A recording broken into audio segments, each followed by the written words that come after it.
Hello.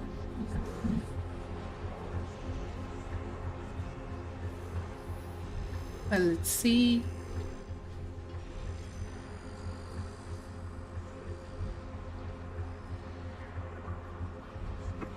So, hi. Hola las que están ahí. As I already said, this will be a fully English stream. Only because I wanted to do it on my secondary channel, but I didn't know YouTube gatekeeps your channel for streaming for the whole day when you like ask permission for doing streams. So I didn't know. I didn't know. Probably I will later delete the stream here and re-upload it on my secondary channel so it doesn't like interrupt with the common content on Spanish and this one. So if you're watching this and it's not during the stream, it's because you're watching a re-uploaded version. So thanks. As it is, we're going to be, as the title says, a recap of Supplice,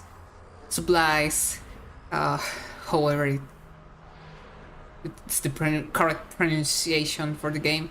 I always call it Supplice because of the French pronunciation. So that, and also I'm not an English native speaker, so sorry if sometimes my pronunciation is a bit weird.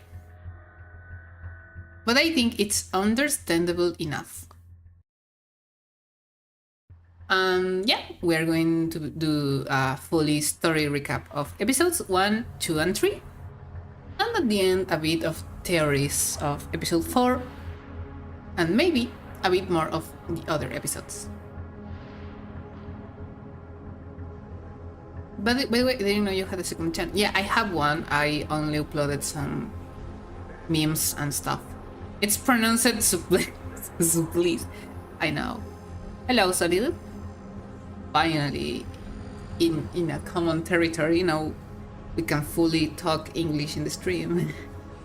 And hello for my little Munis, my little Munsis there. Yuki, Majimi, Mandy. How is everyone doing? Let's start. Taking a peek. Hello, Bouncy. Hello.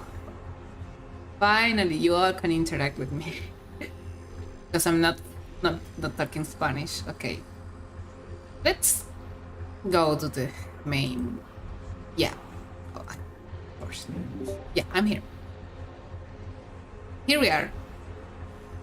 I prepared a little screen. Not a little screen, just like the background of the terminal, and we're going to be using the terminal test map for references. I don't need much help in this.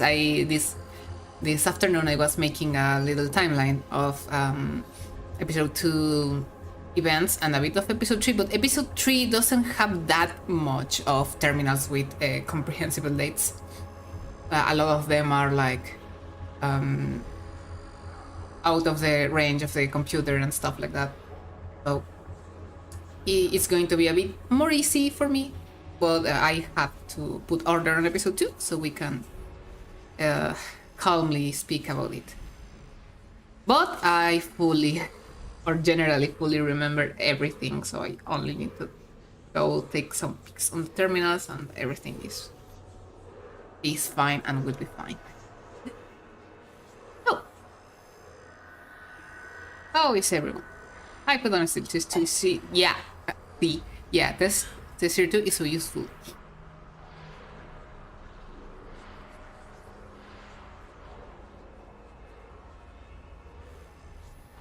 So let's go. Oh yeah, my friend, my best friend is gonna appear at some point. She also really likes the game. It's very much invested in the lore, and it's also excited for episode 4. So we're in the same line in that sense. Maybe she's not as obsessed as me, but we're in the same line. So, where did I let this thing? It's here. Let's change the music. So, first we have all that is like episode 1.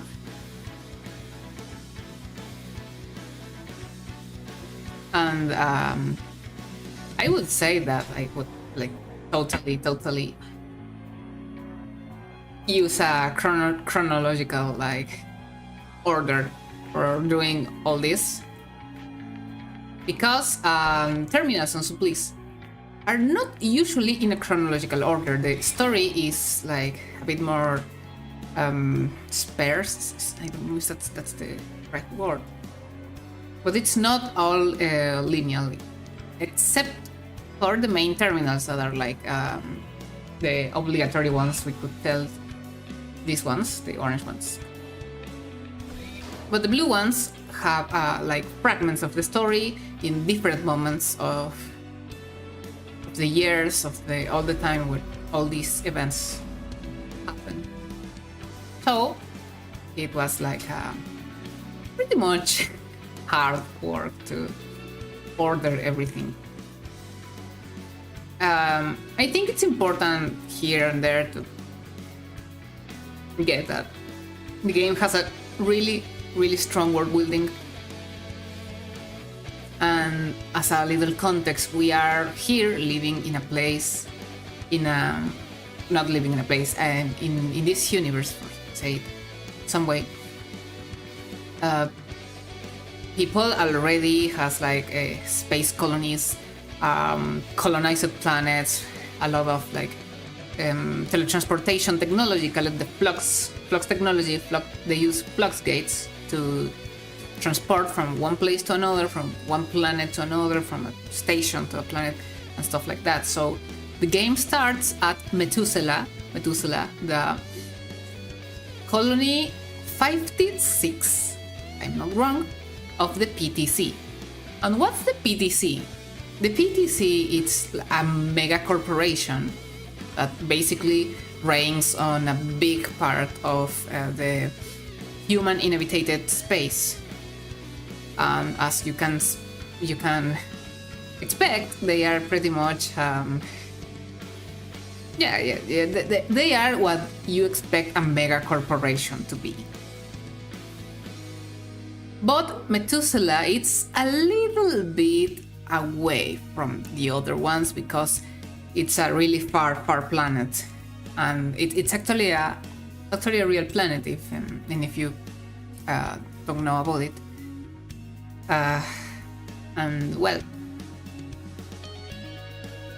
in places like this, we can have some other organizations that are like fighting against the PTC and their practical dominion.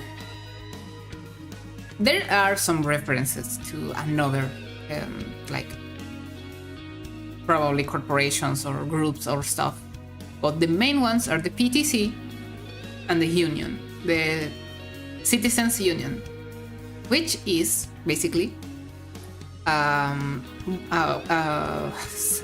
a group. I would say it's a group, but it's more like the political opposition to the PTC. They are more focused on human rights and worker rights, on all the social and medical stuff, on psychological stuff, and respect stuff, at least on their ideals. We are gonna see what happens with all of this, but that's a big part of the world building of the important things, and that we have artificial intelligences as a common work companions, I would say, on the colonies. So there are some other little stuff like technology that it's more advanced that we have now, but it's not that far away. It's not something too crazy, like we are a bit accustomed to have like these maybe exaggerated visions of the technology in the future. I think one of the things I really like of Supplice is that it tries to go a bit along this like idea of our advances doesn't have an exaggerated reflection on life. There are advanced things. There are like some energy force fields and energy like you say this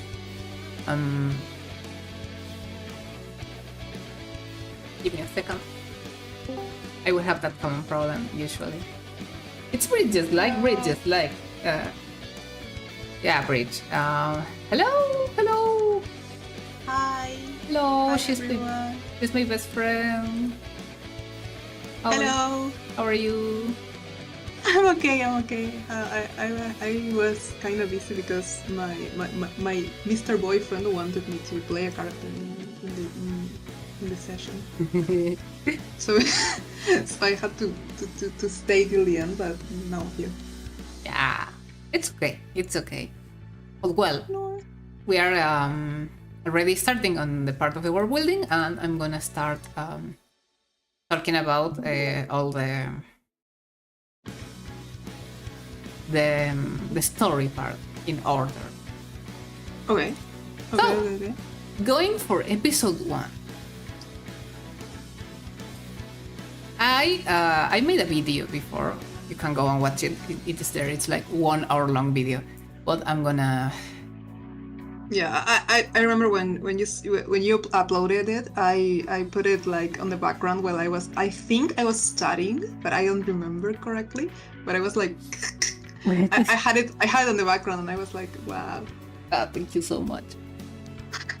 Oh well. Starting for like all of this, one of the most important things is that before the invasion of the Nephilim invasion, well, the Sol Nephilim are the monsters that are the main enemies on the game. Their name is not explicit on the story. It's more like data stuff or some messages that pop up when you're closing the game and stuff like that. We know for that little details that they are called the Sol Nephilim, but we don't have an explicit mention of them on the story so far. Remember that we just have 3 episodes from 6, so there's a lot of time. But before the invasion, from the April 18 of 200, it's 200. No, it's 2000. Oh my fucking god! How do I read it? Okay, write it. I show you here in the message chat. How do you read that year?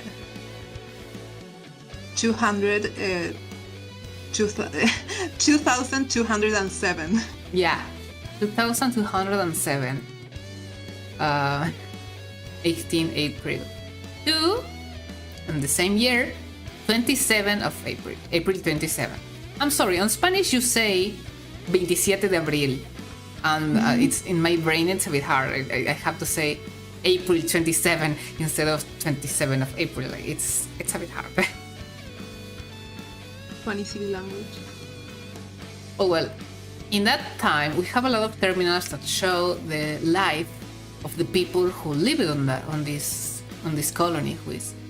It's a beautiful colony. It's a colony that it's like more with a more like orientation based on looking like the Earth in a sense.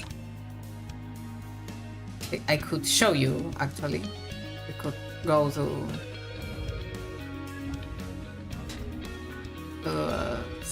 I'm gonna lower the volume. We can just like keep hearing the music.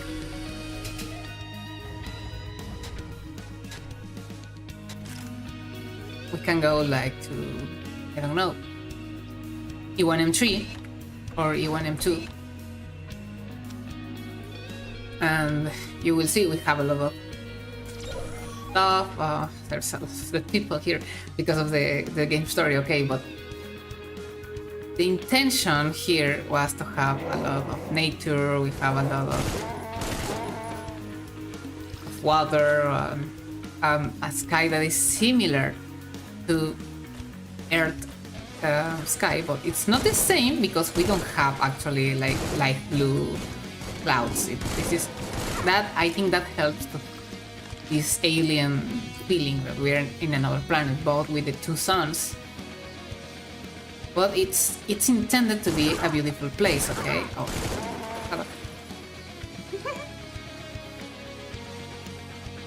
That was like it's a really important point for this. We have a lot of technological installations where the people inhabit with a fresh, beautiful nature that was supposed to grow on this planet. It wasn't natural to this planet. It's part of the work of terraformation that our characters were doing. That includes the main character. The main character was a terraformation engineer. So she was doing a part of this work. but it's beautiful. And that's the thing. Yeah, it's also like meant to like show to the player that it's a kinder planet than others, I believe. Like it has like a better way of living, a more unionized like structure. I don't know how to say it. Yeah, it's like it has better working conditions, so it's meant to show you like okay, this was like a good place or like a better place to be. well, yeah, a better place, and that's great as a comparison for episode 2. We are gonna get there in its moment, but it's a great comparison. Just don't drink the water. Yeah, we're going to get to there. Hello, Kafka. Dice. She says, when you have such a cute accent. Oh, thank you. You say so. But that's the stuff. So we have a place with a lot of workers, a lot of civilians, but the main focus is on the workers. Well, that's really important. That's really important. Drink only approved water. That's right. That's right. That's a good terminal. And the earliest terminals are above all Julius Kisinski. Julius Kisinski is a main character, I would say. Okay, we can say he's a secondary character because he's not appearing directly, but he's a constant on all the story in every episode. And he's the main architect in charge of everything that is AI work. And he's not that much love of the colony. But we're like gonna go a bit, if I'm not wrong. The first one. First of all. First of them. I think it's all his fault. Maybe it's all his fault. I don't know if it's Julius' total fault. But let's go. We are gonna use like the test map. We're gonna look the terminals here. Well, I think the earliest terminals from Julius are the ones where he's talking with Charon. I had organized terminals in episode 1, but the important thing is Julius has an really evident problem with people on Methuselah. And he has like a better relationship with Charon, the main scientific artificial intelligence that's on the game. I think that's a pretty much big plot point on episode 1, because there's a lot of interactions between Julius and Charon, where you can see him like trying to make an order of Charon of them, like. And it doesn't work because Charon's still an artificial intelligence and it's not acting like a human as Julius wants to, so he has some problems. Charons make a lot of jokes, and that helps people like a bit off. In general, we have a lot of like interactions between them that develop their relationship, but they are important. Julius and Charon are really important for the narrative. And I would say that we can see that in some conversations. I'm so sorry, I have some of the translated ones here. It was on episode 1, yeah, it's here. has a lot of problems with people.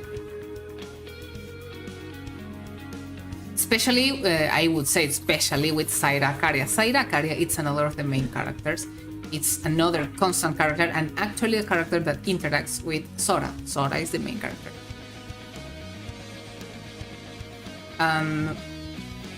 We can see here a bit of the difference of their personalities. Julius is a bit more of a complicated man. He diverges a lot from the opinion of other people. Like, he kind of fights a lot with other people because of his attitude. And Zaira, in the other side, she's more patient. She's more has more energy. She's also the leader of the union, so that's another important point from her. The president of the union, and also a head botanist. So she's totally a working woman. She's really, she has the lead. And in that sense, like, Julius has some kind of grudge against the union, so he's kinda inclined to be an asshole like her. So also, I don't know if that is said, in which episode that is said, but it's said that Zaira has like a very clean record. Like, she doesn't have a lot of dirt on her, or any dirt on her, so it is difficult for the ones that are against the union to bring her down or to replace her. Yep, that's on episode 3. Yeah, that's on episode 3. Yeah, but basically, they were trying to collect some moss samples from with the assist of geology and mining in some caves of Methuselah, because they discovered that this moss is like quotes natural to this planet. So it was interesting, of course, for her. She's a botanist. And also, she's talking about that a new arrival is going to come to the colony. That's Sora. That's the protagonist. And is fighting to have some negotiations to get like the support they need for the union, for the people.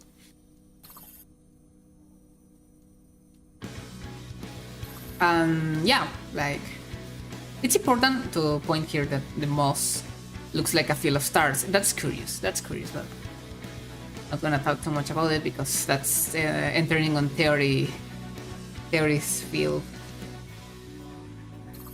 And well, we have some like interactions with people like Akari Nomura. Talking to her, we can see that they are Nomura. She makes like a little joke about Zaira's excitement about the moss, but we can see that everyone in general loves her. It's like, we all love you, Zaira. It never changed. The people, it's okay with her, except for Julius. And like, Julius comes here. So when the alien moss says, "Take me to your leader," do we bring it to Director Okonkwo or President Akari? We have an evident grudge, and that is also important for the rest of the story of episode 1 pre-invasion, because things were not really fine with them. So we have all this stuff related to the characters that we like talking with them. They have their own problems. We have Akari Nomura being a little bit of a little asshole with people, like doing some kind of comments of jokes. We have Ivan Bukovic, who's like the foreman. We could say he's the right hand of Zaira on the union. Everybody like makes jokes about him and his crane and his marriage with his what do you say? I forgot that. His esposa. His wife. His wife. Oh, how could I forget that word? You could say spouse, but it's like gender neutral. so it doesn't like really convey the meaning. Yeah, from the wifey. Says Xenakis did it, don't care if he did it. We are gonna talk about Xenakis on episode 2. So cool. Promise I'll wait as soon as I finish paying off my debt. It's okay. You get it when you can. I'm probably gonna wait when it's in sale. I'm assuming the game will be on sale soon when episode 4 comes out. I'm assuming that. I don't know. I don't want to say like it's the truth, but I think. Look at the comment from Bouncy. Like, not officially, but we among the devs do greatly appreciate our number 1 fan. That's so cute. Okay, and yeah, it's kind of that stuff. They have a lot of like infight between Julius and Nomura because she's like messing with him, and Julius being an asshole, like saying stuff like, it's on our wish list that the function to delete comments, but they're not gonna do it, like.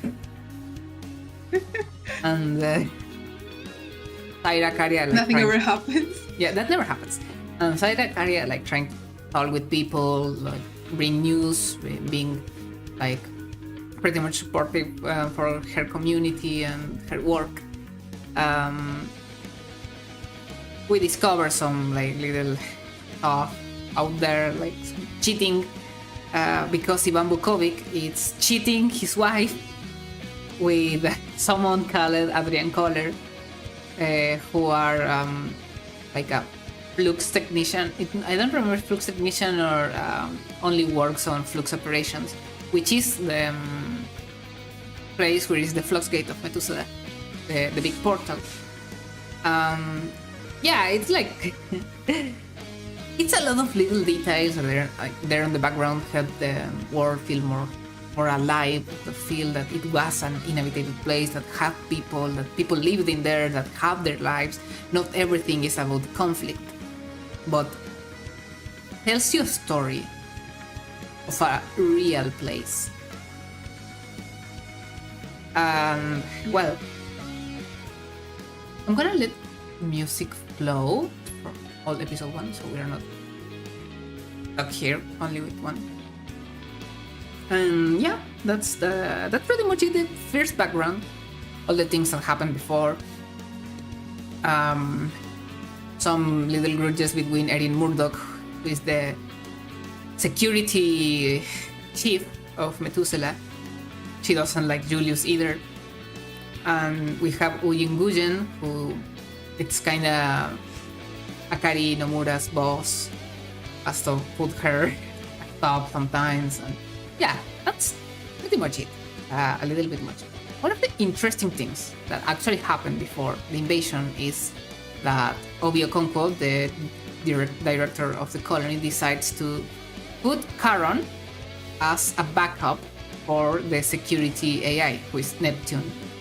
Charon is scientific investigation, scientific research AI, so they are not prepared for security reasons, and that's a suspicious move. And Saira brings it. She says that she doesn't feel safe with Charon being on the helm because she works with Charon, and Charon has shown some, let's say, complicated behaviors.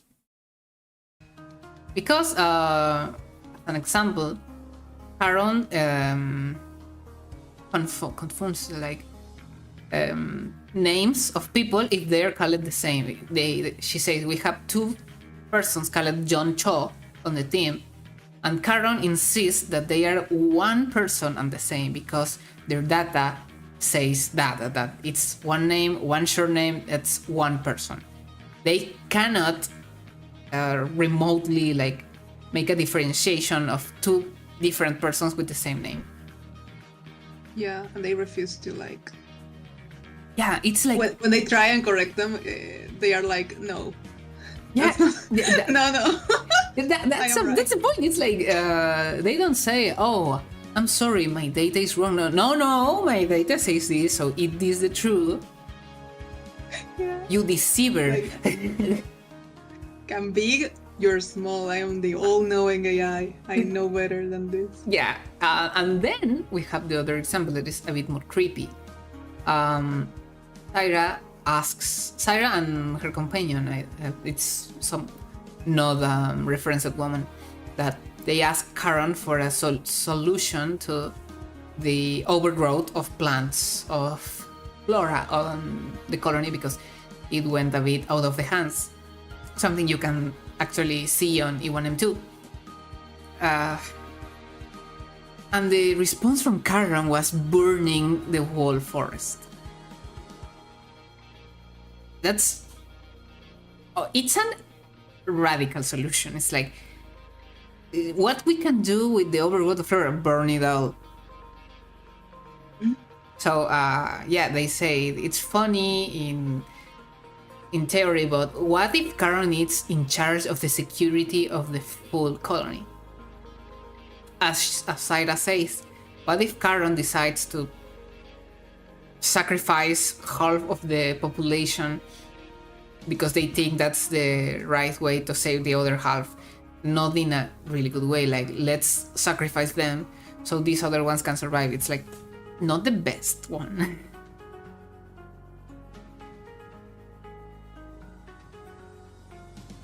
Kafka says, couldn't they have like some ID number or something? I know the joke is haha computer dumb, but even I could get confused if two people share the exact same name. Yeah, it's not too much of the problem in that way because I'm sure they have some they have ID numbers actually. If I remember, we see it later in Julius Terminal, but it's not. The problem is that you're talking with Karen and you say to them, okay, but look, there's two persons.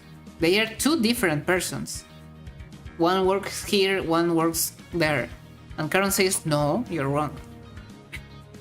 Yeah, it's like meant to show you that Karen is probably not programmed correctly because the other AIs didn't have that problem. Yeah, but you could say, the AI could say, okay, sorry, I will add that to my programming. There are two persons colored like this. But Karen doesn't do that. Karen, it's like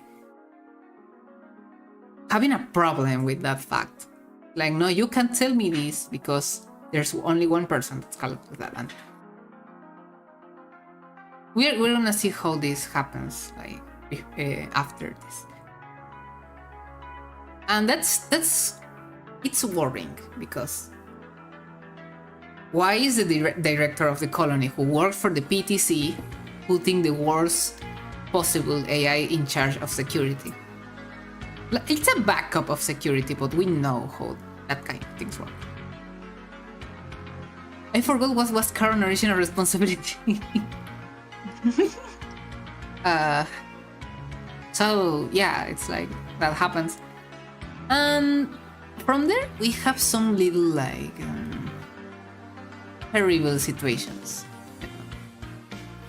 We have, as I said on my video, we have 3 terrible situationships. First one, it's that when Adrian is talking with Ivan, they tell him that they're receiving some kind of strange, it's not signal, some strange like, I need to look at the exact word here in terminals.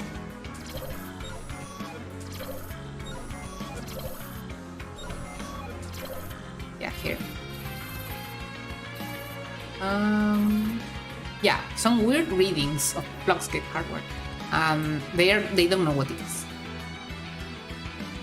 They don't know what are they receiving. We who are playing the game, we know that this is not good. Probably they were receiving the first signals of the Nephilim's arrival, but they didn't know. They were like, these are some weird signals, we don't know what it is. And they were going to call Julius' brother, Augustine, who is also important, or at least will be important for episode 2. So that's something that makes people worried. Like, that was a signal and they didn't know what it was. The second thing it's that relatively, like, at the same time, Julius talks to Caron to tell them that he's having a recurring nightmare. A recurring nightmare where he's in a dark place, some kind of expansion, a gray expansion without details. And even if it is a dream, he can feel that he's freezing. Until he sees a floating orb of a sickly green color. And it's the only, like, heat source, the only heat source, and the only heat and light source in all the place. The rest is all dark. So he starts walking toward the orb. But when he tries to warm his hands, he realizes that he doesn't have hands anymore. Only two stumps, perfectly severed from his arms. Then he wakes up, and that's it. But he feels like really scared after the dream. He's like completely unsettled and doesn't know what to do. And that's the problem, not because it's just a dream. Like, Julius is a goat guy in that sense, and it's like, yeah, it's a dream, it's trauma, I don't know, I don't care, I will get like over it. But the problem is that somehow he knows those things. First, well, this is not a somehow, but first, he remembers that the last time he visited his brother, Augustine, on Bellerophon, that is another colony, Augustine told him this practically the same stuff about the dream. Both a green orb in a dark place, and says that Augustine didn't want it to like end the story of the dream. And he's like, why? Or how can something like this get scared a guy like him? But it gets worse because Julius tells Charles to search on the information from Vadim Sokal. Vadim Sokal is the Sir Chemist of the colony of the Union, especially. He's a member of the Union, and he's a very, very religious guy. He's an Orthodox Christian, if I'm not wrong. And he's nothing like Julius, and they are not even friends. They don't talk too much. They don't share like even their thoughts. And Vadim has the same dream because it's on his diary. He asked Caron to search for that. That's also questionable, but he asked Caron to search for that. And why are three different persons having the same dream? One of them it's not even related to the other two. And what does that dream means? If I can tell something, we don't know what the dream means. From episode 1 to episode 3, we don't know what that means, but it's creepy, and it's an omen, I would say. Yeah, I would say if I had to like theorize, I would say it's like the influence of the Nephilim. Yeah. Because of the thing that happens later with Sora. Like, something is happening there. They are, as Finn said, having some kind of influence before their arrival. Maybe it's a signal for like the loss of individuality, their loss of their free will. Maybe it's a signal of something worse. We don't know. One of the creepiest things in the game. And then we have another thing that's more related to the colony problems. It's that Obi Okonkwo, the director, has some kind of plan with Julius and Caron. Because Obi asks Julius about any like progress on the project. And by any means, they are spying on everyone on the colony with Caron. They're using Caron to spy on DMs, to spy on private diaries, to spy on everything that everyone has. And for what we've seen, he's specifically spying on Union people. Because Union people is gaining a lot of like votes, we could say. People is like unionizing and obviously they don't like this because it's they are their political rivals. They obviously don't like anything of that. So they're trying to get any dirt, any bad thing they can get, any detail they could use against union people. They can't take anything on Zaira because, as Julius says, Zaira is squeaky clean. They have information of Ivan cheating his wife, and also they think like Sokal could think that someone's onto him because he has some choice words on his diary, but they are trying to use that for some kind of plan, and Julius says to Obi that that plan could be a really big fallout and that things could get worse than they think. And yeah, that's a big problem. Like, my theory about it is that they were trying to take control over the whole colony using Charon and putting Charon as a backup of security so they could like make Neptune fail on purpose and get Charon on the helm to like watch over everyone and have the control. It's probable. Never explicit, but that's probable. And that shows a bit of the relationship between Julius and Obi is only a formality because Julius says, okay, but if everything goes wrong, I can wipe out all my evidence and you will be alone. And Obi says, okay, but who is the only one who has a petty grudge against the Union? People will obviously think on you and will think that you helped me. So it's a big problem. Yeah. And the third big problem before the invasion is that Adrian Koller discovers that Charon is spying on them. Because asked if Charon is reading their DMs, and Charon, because it starts like making evasive answers and stuff. But at the end, it spills the tea, and that makes Adrian enter on a panic attack and takes down Charon, puts Charon's cables and takes down the AI,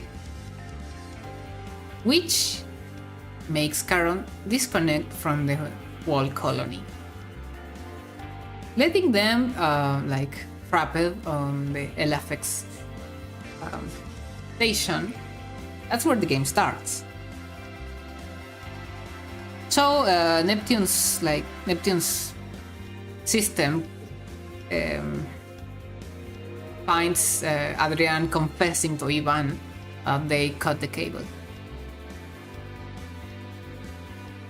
And that was it. Like, they were scared because security would take Adrian and they would have problems with the PTC, and that was their biggest like worries, and they were not ready for what was going to come.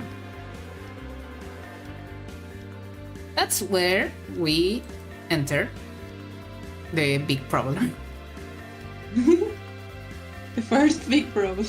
In that moment where Charon falls, suddenly the flux gate opens, activates from nowhere, and the monsters start flooding the colony from there. And without Charon, because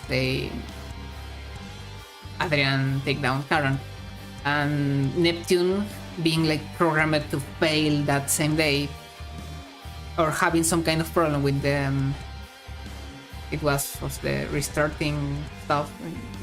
I remember they say that Neptune entered some kind of restarting loop that crashed him again and again. And they had another AI that was in construction called Juno, but it wasn't finished. So they only had Charon, and Charon was down. So no one that was far away from the invasion knew that until like things were getting rough.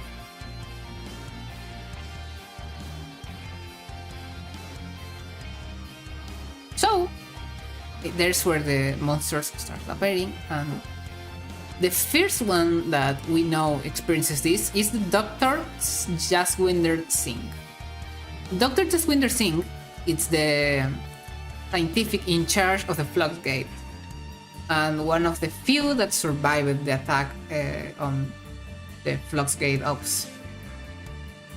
He tells how he managed to get he hid from them with some terminal that is disconnected from the rest, so accepting that as his end, he starts like studying the Nephilim, he starts studying the aliens.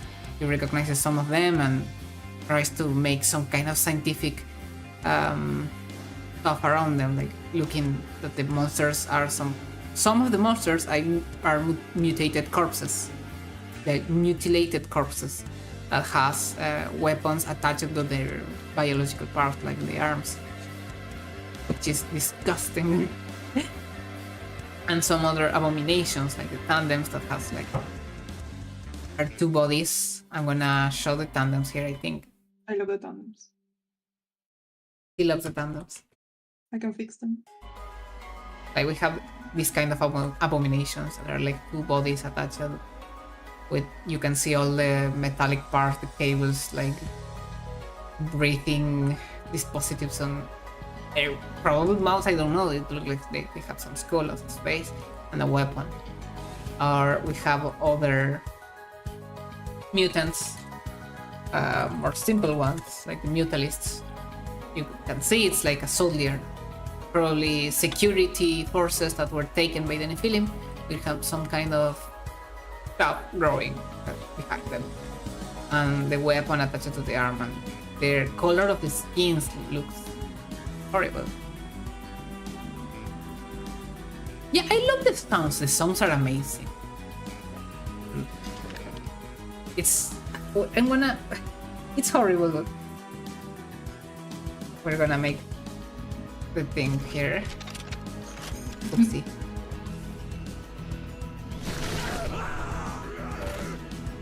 No.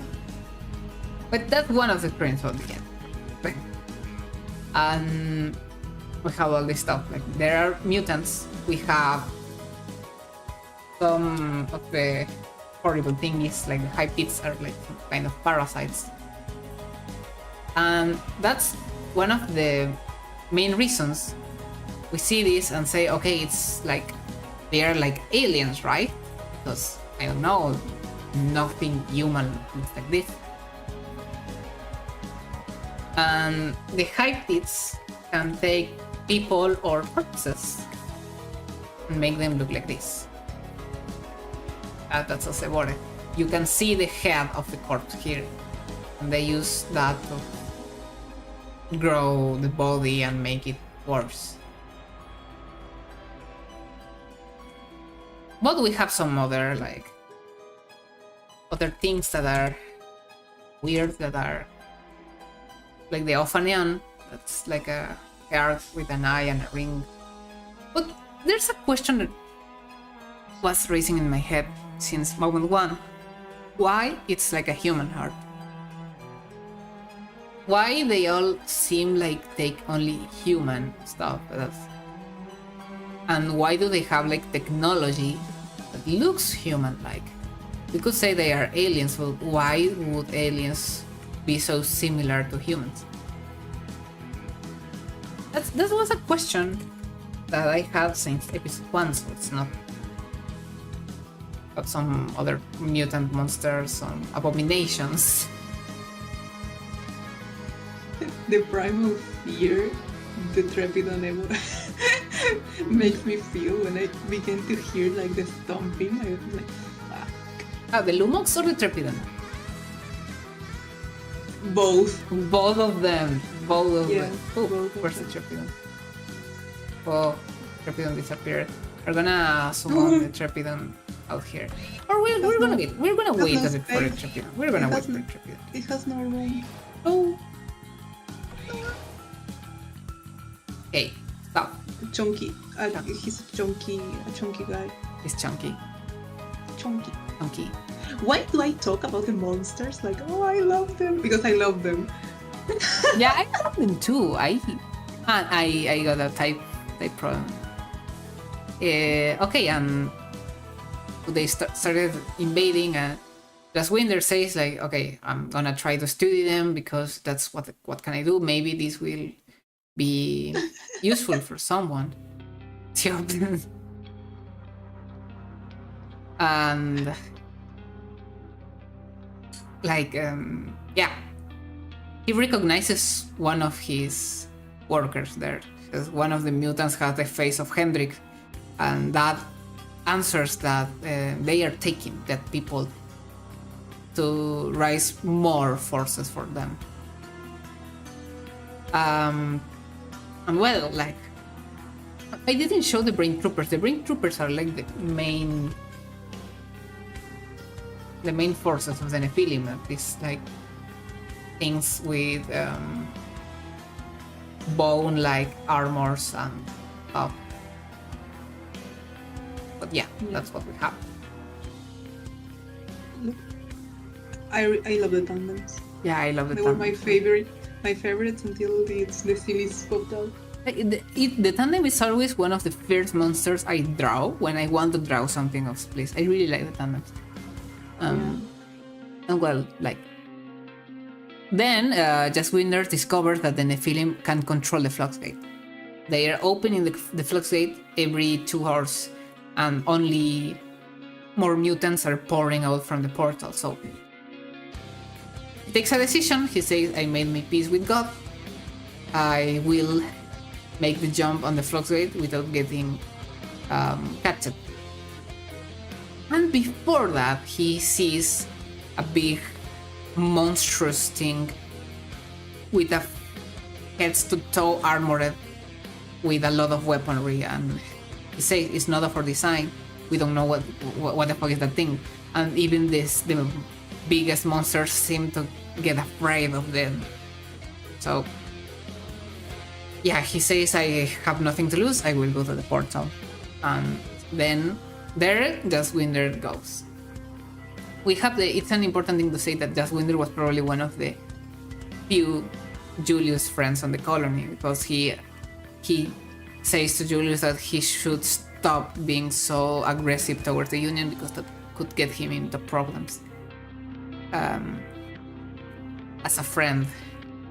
But well, there he goes. And the rest of the colony, it's all complicated. When anyone new, Akari Nomura communicates with her boss, Hu Yungujen, and tells him that Charon is down and they have to fix it. So Nomura goes and discovers that someone cut the cables, but they don't know who. And Ui tells her that she should keep working on that and keep him posted. So in some point, she tries to enter, she gets like blocked out of the Charon's core, and she needs help and asks for help to Ivan on the cave. She says like, send someone to help me because I don't want to lose my job for breaking something I don't have to break, but I want to get out of here to keep doing my job. And no one answers her. No one answers her. No one keys her post. No one. It's like she's alone, and obviously she doesn't know what's happening, so she only gets angry and breaks the thing she wanted to break. Now it's like that.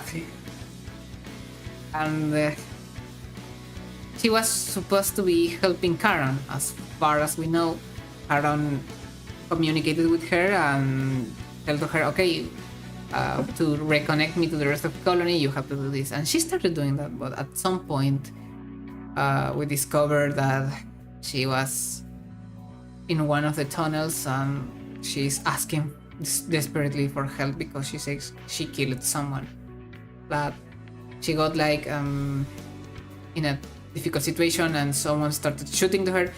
We can assume she saw the broadcasting that Obi sent in that moment. Ooh, that should be horrible, but yeah, Obi and the rest of these people like got in the like, they started knowing the invasion was starting, so he made a broadcast asking people to take weapons if they have like some kind of psychological revisions or medical stuff, and to try to stay safe, try to don't panic, trying to say that that they should evacuate and all the stuff that they can do in that situation.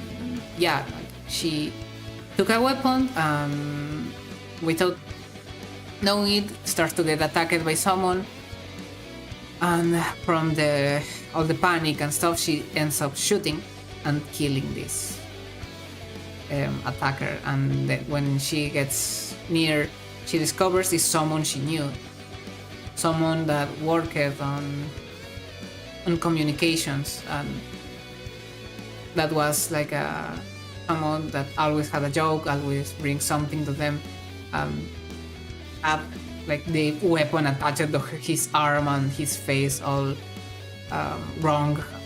It was already mutated, but she didn't know, and she feels horrible because she killed him. And the last thing we know of her is that she says that please someone find her, that take her away from there, and that she can't breathe. We can assume she died there. Maybe by her own hand, maybe. We don't know. That's one of the first tragic scenes on the game, and that was the tone, one of the general tones for the game. And for their part, Hui and Erin are like, Erin is the security chief, and Hui was the Nomura's boss. They're trying to arrange some defenses.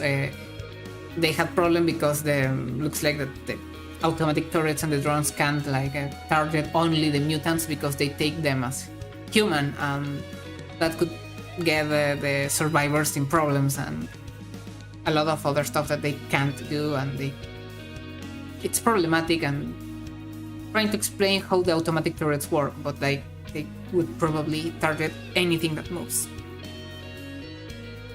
And in the middle of all this stuff, an officer called Cole comes to his boss Erin and tells her that everything is like it's Union people's fault and they should be shooted, and that he found that Ivan is the culprit, and that he didn't know that Ivan was trying to protect Adrian from all of this. And Erin tells Cole that every fucking week he comes with some bullshit like that, and she doesn't want to hear him. And she actually tells him that if he keeps going on, she's going to like fire him.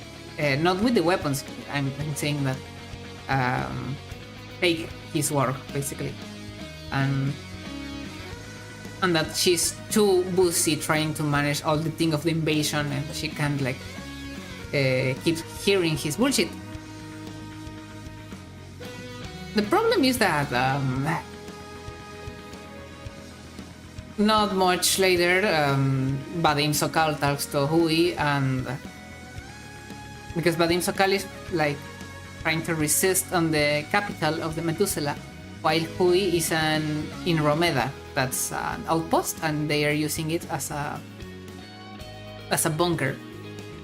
And Vadim tells Hui that someone killed Ivan, and says that the officers claims that he mistaken Ivan as a mutant, but with all the signals they had to differentiate humans from mutants, that's very suspicious, and it's pretty much clear that Cole shooted Ivan in purpose. And they too start thinking that probably someone is trying to seize control. Then Hui goes to do something and never comes back. There's the problem. They say that when Hui was doing this, suddenly Charon comes back when they were trying to recover Neptune. And when Charon comes back, Neptune falls down again, and Charon starts to try to evacuate everyone. And he rolls the silly ha-has? Yeah, he rolls the silly ha-has, and Charon opened the doors for the Sol Nephilim on the bunker, mistaking them for survivors.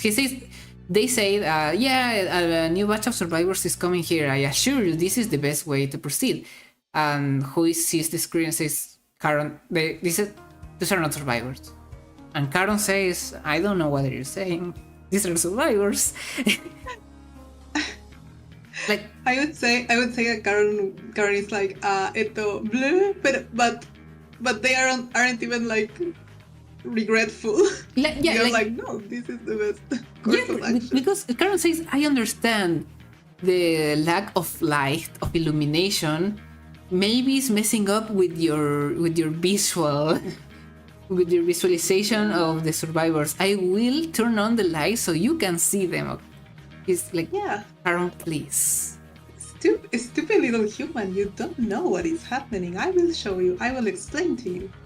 They are doing the AI equivalent of mansplaining. Yeah, it's like not even obeying orders. Like, it's not going to close the door. It's not going to evaluate the situation. It's not going to see if they are not like human in quote human. Only says, no, they are survivors, and I'm gonna open them the door. I'm doing a good job. Yeah. I am very good at my job. I'm very good at my job. So yeah, evidently Hui dies in there, and the rest of the people that was on Romeda starts like fleeing from there. The ones that are still alive, and yeah, like they try to reach the capital where Vadim is, and everything was going okay. Like Zaira and Obi got in a acuerdo. How is it? Like a deal? Yeah, a deal. They said, okay, Union has the permissions to use the shuttles to escape from here. We all are escaping from here. But suddenly, the officer that killed Ivan is found dead on his bunk. So Director Okonko says, no, fuck off, and makes Erin and the rest of the officers raise their weapons against the Union. Vadim writes about this, saying, we were scared, but we stood our ground. Like Zaira stood her ground. She was trying to give her life for humanity, and we all did it with her. We were ready to die, and Vadim says, I was ready to meet God in the heavens. And suddenly Obi calms down and says, this is not who we are, and orders to not shoot to them. Suddenly the evacuations keep going, and Obi gives the director charge to Zaira. So Zaira is now the Methuselah director, and they started working together. So there Vadim says that they were blessed with the unity and strength that they need to survive, and that someday they will look behind and see it as the day that he delivered us from evil, and that he is sure of it. I don't trust Vadim, and you will know why. So in the middle of all this stuff, Adrian confesses to Erin Murdoch, that they should call it. Obviously, because Adrian knew that Cole shoot Ivan, so... But Erin do some kind of little gaslight there and says, no, Adrian, you didn't shoot Cole. The aliens should Cole, understood? And tells them that he had to go and go to the shooters, go help on the shooters, that she wants to see Adrian on the shooters, and that doesn't talk to anyone about this. That the official story is that the aliens killed Cole, and that's it. And Adrian is like, but okay. And then she mentioned that she has some shit to take care of, while giving her middle finger to Karen, because she knows Karen is still spying on everyone. And what's what she wanted to do? Okay, Lyra mentions that in middle of the escape from Romeda, Julius got lost.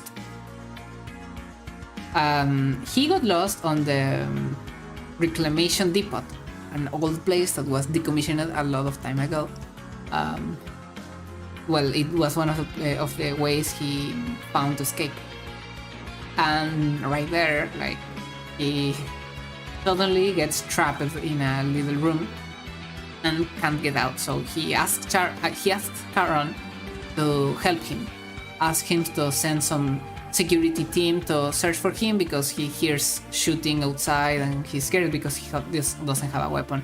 He doesn't know how to fight. And then Charon says to Julius that doesn't have sense because Julius is in the way to board the shuttles. And Julius then realizes that when he was escaping from Romeda, probably Erin took advantage of him and took his ID during the escape and made that duplicate. And that is one of the problems. Erin didn't like Julius. We knew this from one of the first terminals, and we knew that after it was before, no, after, because when they realized that Neptune connections weren't fixed, probably by this theory I said that they were trying to make Neptune fail in purpose so Charon could get in the helm.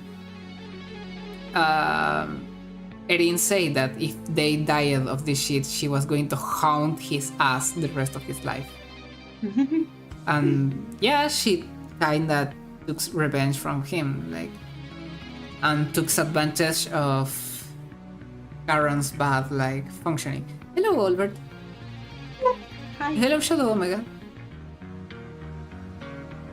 And yeah, like, Charon says, no, this doesn't have sense. You're going to the shuttle.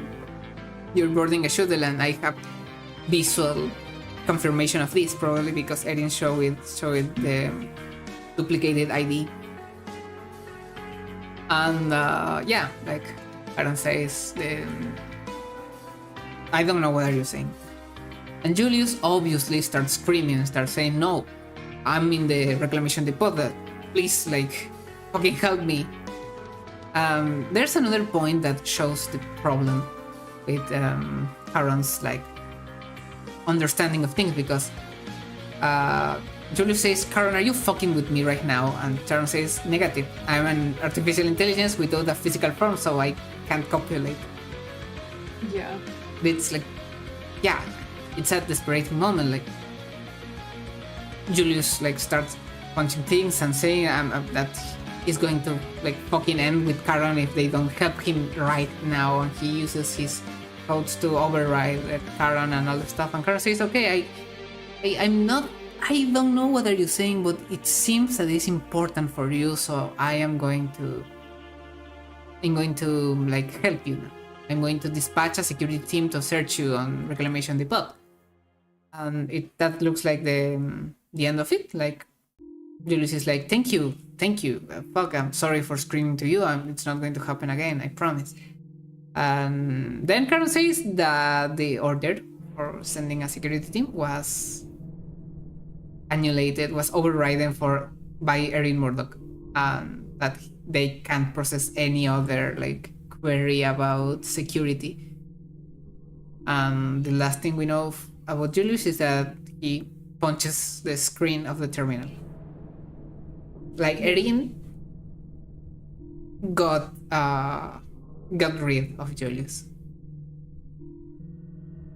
That terminal is really, like, I don't know, it's like really ominous. You read it and you're like, damn. Yeah. Because Julius isn't like, I mean, I understand he's unlikable, like, as a character and as a person. But you're like, damn, he doesn't deserve that, actually. Like that. Yeah, it's complicated. You're like, damn, that's a lot. Yeah, it's far complicated. It's a lot, because he was a complicated person. Like, I don't like him either, because he's pretty much an asshole, but yeah, it was a complicated person, and yeah, it's a horrible ending. and very ironic ending for him, because he was the one that was like, no, Karen has no problems. Karen is okay. Karen is like they are my baby. Like, and Karen says, no, I can't help you. I'm sorry. Yeah. Your claims doesn't have sense to me, and that is the problem with the duplicates. Like, Erin showed an idea of Julius in one place and said, nope, you're there. And my info says you're there, so I'm not gonna do anything. Yeah. Well, that's what we know about Julius. And then there we have an interesting thing, and I'm gonna loop a bit this one, Synaptic Decay, because we're gonna change the background a bit. And we're gonna get closer to this one. This is the thing. How does this look on the OBS? Oh, pretty much good. Okay, so Yeah, that's cool. Here comes the second problem. There's other thing that started appearing in the colony, and there's what they are called alien terminals. Infected terminals, call it as you want.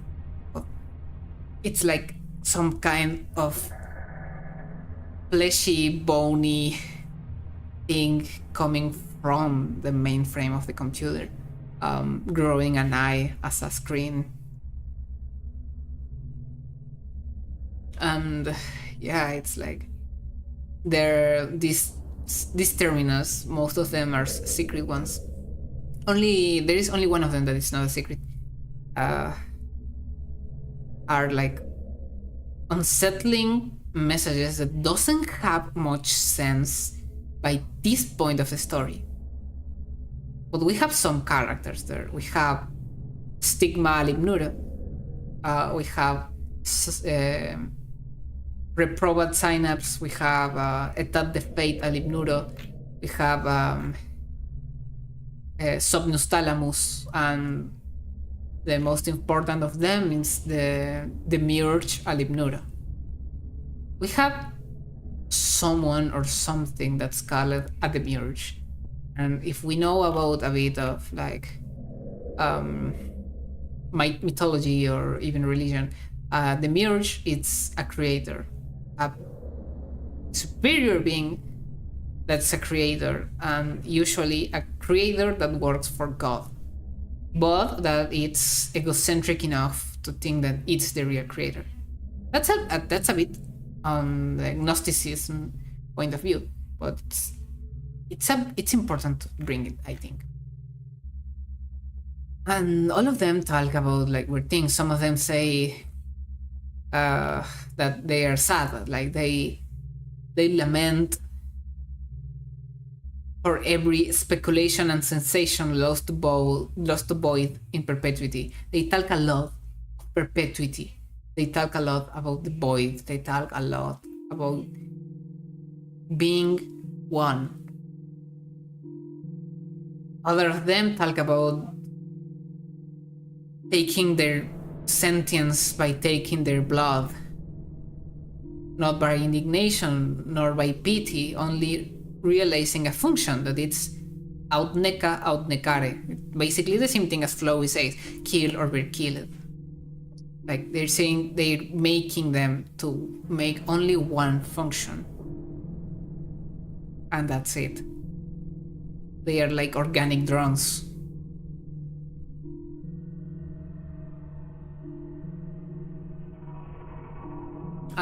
We have other ones that are saying that they are like they stay defiant against things they were not supposed to change, something that was supposed to be impossible. They mention about their power scale because they say the perpetual motion of singular items, the uncaring embrace of the oblivion, and that conforming whole worlds, it's a mere play in comparison. And that is not pride, that it's necessity. Some of them doesn't look to have pride, some other of them do look like to have pride. That's the Demiurge. The Demiurge is more like a prideful being. But then we have like Subnostalamus saying that a lot of entities in a polymorph, like a lot of entities in a singularity, a lot an amalgamated intelligence, for say some way, that they don't have a respite. They can't rest. They don't have a respite. They have to keep going, even if they want to, because Subnostalamus says there's no respite. Even it wasn't even. It's like I'm gonna search from terminal itself. Third one. Moon? Yeah. Be right back. What? I think they called me. Be right back. Okay. They called me. I need to go see what they want. Okay, he says, he, she's, they, I don't know what it is. There's no respite, regardless of our yearning for a deeper kind of slumber. This is also reference for of a song, and the song sounds pretty much like Supplice, soundtrack Supplice in itself. But the thing is that it's strange, it's unsettling, and it doesn't have too much sense at this point of the story. It will start gaining sense in later episodes. And then we have a full terminal that only says return. Return. And what is return? Where do we have to return? Why do they want to return? What is it? What is it? Why return? I'm gonna leave that one. Hello, like thought teacher, we're searching chairs to second the... Get the fuck out from here. Can two sell terminals from Crisis? I don't know, you tell me. Here's the one. Return. Why? It's a question, why? Why? And the Demiurge, that it's pretty much egocentrical, like he says, like, this is one of the necessary exchanges to fill a hollow macrocosm with life reckless, not reliant. That they are the ones that they have control over the fate of the ones that are in the other side of the void, and that's one of the creepiest things. Thank you very much, Meta. Even if this stream is totally English, so that's a stuff like, but it's fine. And that's like, it's creepy, it's scary, and that's the thing. Then we can like keep going with it. Like, Dora, the protagonist. We're gonna go back to this one. The protagonist like keeps with it. Like she starts walking, she arrives to Methuselah, and when she starts working on the excavation project, everything goes to hell. The invasion starts, and she has to survive. She has to survive. And the first thing she does is like she finds Karen. Karen asks her for help. Karen explains her how her suit works and makes her move to every point they want her to move it. They make her transport them to the Emerald Loop, where the security things are, and they help her to give Karen all the security clearances they need, because they say, I need more clearing because I'm in charge of security, but I don't have all the security stuff. And then like it's like okay, but why? And nothing. Karen shows a lot of problems around this. Karen shows some kind of fear when they discover that Neptune is probably dead. Actually, they say that they are not doing a good job because they can't stop the invasion. Because Methuselah is not a military set place or some kind of garrison, it's a kinda peaceful place. And after that, like, we can realize that partially was Sora's fault that people was invaded on Romeda, because she gave Charon the clearances, and Charon sent the survivors to Romeda that were ultimately Nephilim. But she didn't know. It's not actually her fault. She didn't know that was going to happen. And well, then she keeps going, and finally she meets in a terminal. Zaira talks to her, and Zaira tells her, "No, don't pay attention to Charon. They are malfunctioning, and you have to come here. We are going to get out of this planet. You have to come to the shuttles, please." And yeah, like she kind of goes there. She discovers some stuff, and when she arrives to the capital, Zaira explains to her the plan. That the plan is basically that the survivors have to run away in the shuttles, while she uses a flux gate and tries to go to Earth to search for help. And that Obi has to activate the shuttles because they can't activate the shuttles remotely or with an AI for reasons that Obi doesn't want to tell. That's also suspicious, but we don't know why. And yeah, like it's supposed that Zaira says goodbye to Sora because she says, I don't know if I'm going to make it, so you go to the shuttles, enjoy the stars for me because I don't know if I will keep living. But then we discover that Obi Okonkwo sends a message to Zaira telling to her, confessing to her that he was never trying to be a good director for Methuselah. He was only making the money flow for the PTC, and he ultimately his sins reached him, and that it's better for everyone that he's dead. So I'm here. Hello. So Nephilim practically kills Obi, and that's it. So Sora takes in charge of activating the shuttles, and we have one of the best sequences of the game where Sora activates the shuttles and talks with Zaira, and Zaira says, "Why are you doing this? You should be there." And Sora says, "Because someone has to, and I'm here to help." And I remember when I first played Supplice. I was like streaming to Moon because I wanted her to see my reactions. And I wanted also to see. And also I don't usually play shooters, so it's like I needed emotional support best friend. And in that scene, she was like, "Okay, you're going to wait until I tell you to exit this terminal, so the music is like in the right place." I made her wait for that specific moment, for that specific part of the music. Hello, Nest. And so she could watch the experience as I experienced it. Mm-hmm. She has to see my vision. Yeah. But it was funny. And so the survivors survive. They get out in the shuttles, and Sora tells to Zaira that she's going to help her going through the gate. So finally, like, Sora walks to the flux gate installation,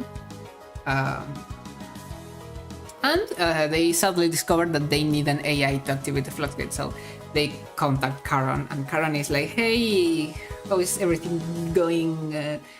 I am helping, and I want to help, and I'm gonna help as I did with Romeda." But Zaira didn't look it happy, even if I relayed her the numbers of the people I saved in Romeda. It's like, Charon, please.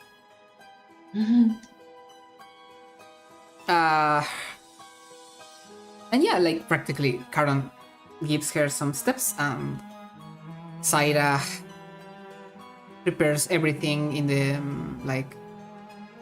I would say the computing part, and Sora takes charge of the engineering part.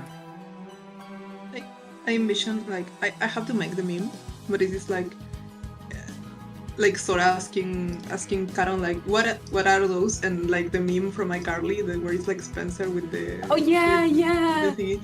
What are those, survivors? I still have that meme. I still have that meme somewhere. Yeah. And that's the stuff. Like, the problem is that Zaira goes through the gate, but she's not on Earth. Aaron says that they are receiving Cyra's signal, but it's not on Earth because the Flux Gate is rerouting everything to Bellerophon, another PTC colony and one of the worst ones. And the problem is that no one is responding in the other side, and the Nephilim are keep pouring from the portal, so that's worrying. But yeah, Caron says if you want to keep going, you can. I would tell you to do not, but you can. So Sora keeps going, and when she's about to activate the portal, Caron tells to her, okay, but can I tell you that something is coming through the portal? And it's very angry. And I don't want to like tell you that you should go now, but you should go now to the portal. And finally, Caron has some little sense there, because usually Caron says like, I'm not gonna tell you good luck because that doesn't have much sense for me because it's an abstract concept, but that Caron tells her good luck. So Sora activates the portal and fights the Trepidon, and I'm going to show the Trepidon now. The creature.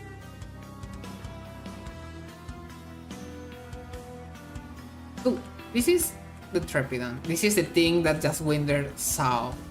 The thing that scares the the other monsters, and the episode 1 boss. We're going to put a buff invulnerability and summon an enemy.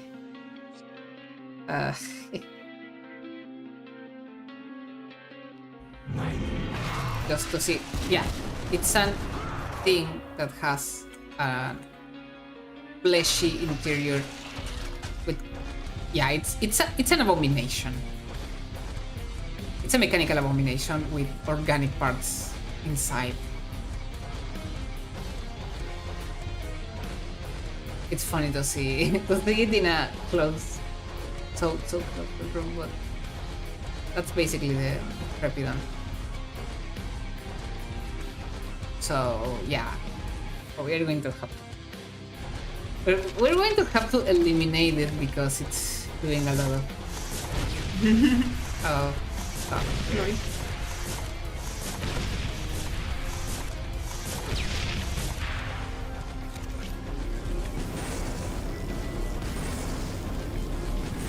Yeah, its design is fantastic. It's the sounds, the everything.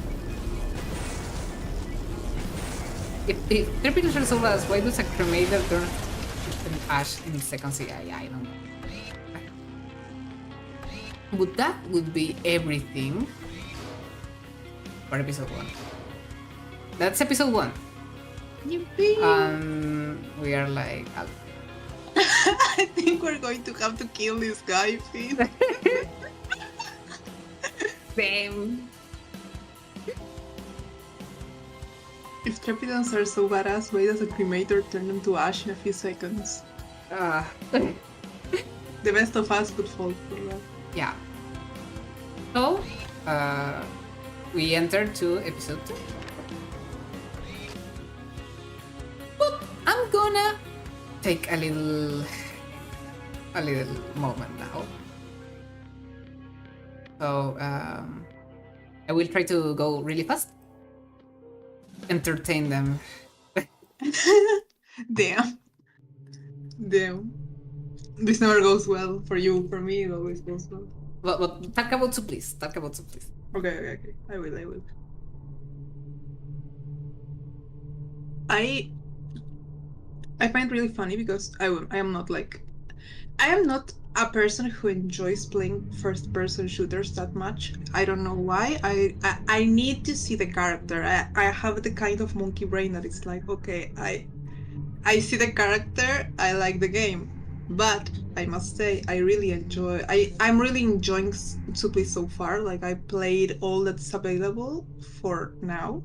Like, until now, June the 2nd, like I really enjoyed, especially the music, the graphics. Like I really enjoyed the art of the game. It looks really good, and and I really I really enjoy that. Like I really appreciate that. When I'm playing with Moon, it's like sometimes I get like I don't know the weapons names. Moon does. I don't. But I get like to zoom in and see like the little details on the walls and the sky and the floors and all the assets that are there. And I must say I really love the music. The music is very good. I put some of the songs in my character playlist like for role playing, like for role playing games, especially like World of Darkness. So yeah, I really like the game, and it has a really cool lore as Moon is explaining right now. I am very content with the game. I bought it like I don't know, like in I put it I don't know if you can see in Steam like 2023 or 2022. I don't know. Bouncy Summon stuff is cool. Yeah. Like the sound design is very good in general. So yeah, like congratulations for being the first person shooter I actually enjoy. Yeah, I am I need to focus because I have like 1,000 things in my mind right now. But yeah, it's like and we haven't gotten to the enemies. The enemies I fell in love with the Steely. I love the Steely. You will see who the Steely is when Moon gets there, but I fell in love with the enemies because I love monsters and I love body horror. So yeah, looks very cool. So yeah.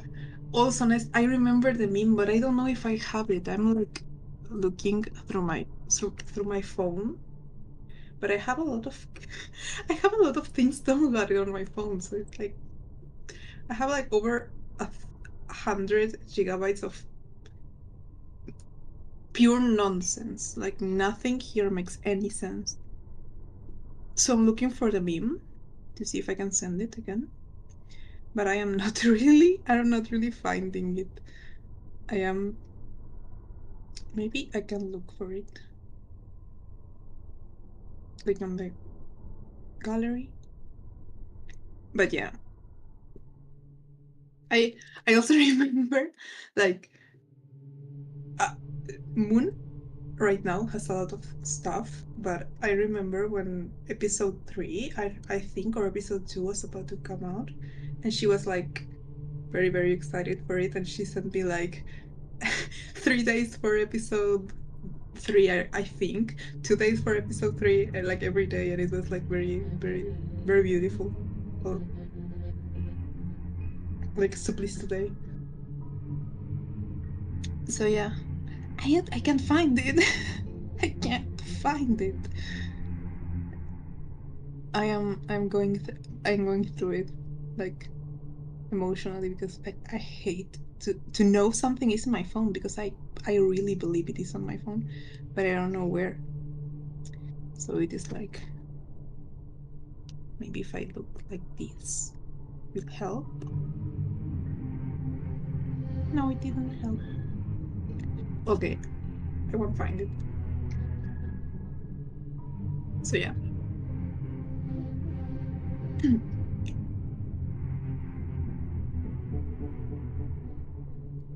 I think the only thing I haven't played yet is like the secret level of episode 2 because I had to like,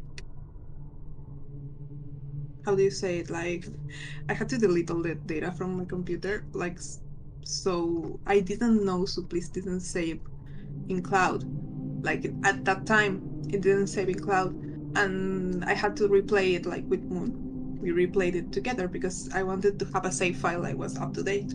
So I replayed it, and I didn't play like the secret level of episode 2. I'm back. So hi. Hi. I was talking about my experience playing. Oh, that's great. Great.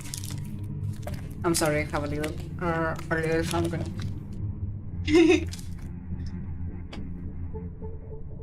Need some energy. I don't know how do you say this in English, but I brought mandarina. I broke mandarinas. She broke mandarinas. Mandarina. Mandarina. How do you say that? Tangerine? Yeah, tangerine. Oh, tangerine. Well, mandarin is more funny. Mandarina. Oh. I'm actually playing E2 and 6 right now. Okay. I was saying I didn't play. The only thing I haven't played yet is like the secret episode, the secret level of episode 2. Yeah. It's a long level. It's a bit tedious to play, I have to say. More because of the airlocks and that stuff. It's a bit tedious. Yeah. Also, I have just noticed because I was talking about like when I had to like delete my data from my computer and I had to replace Supplice. It didn't save on cloud, but now it saves on cloud. I just entered like the Steam page and it says stayed in cloud, up to date. It's like good. Yippee! Yeah. It's like very nice because if it happens again, I don't believe it will happen again, but who knows? I have my data. Good. Yeah, like the level E2 and 6 is beautiful, but it's tedious to go through. But it's beautiful, and the song Acrophobia, it's perfect for it. It's perfect. Okay, so let's start with episode 2.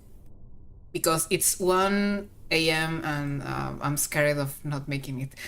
let's I didn't want to say it, but I believe it. Like it's a very hard like achievement to make. To get like. But we can do a part 2 if we don't. If you have to leave or something, we can make a part 2. We are not going to make a part 2. We are doing it today. Okay. Let's do it. We do it. Okay. So in Bellerophon, it's a worse place. Bellerophon is a space station. It's a place that's orbiting the titular gas giant, Bellerophon. That's actually called Dimittius, I think, in English.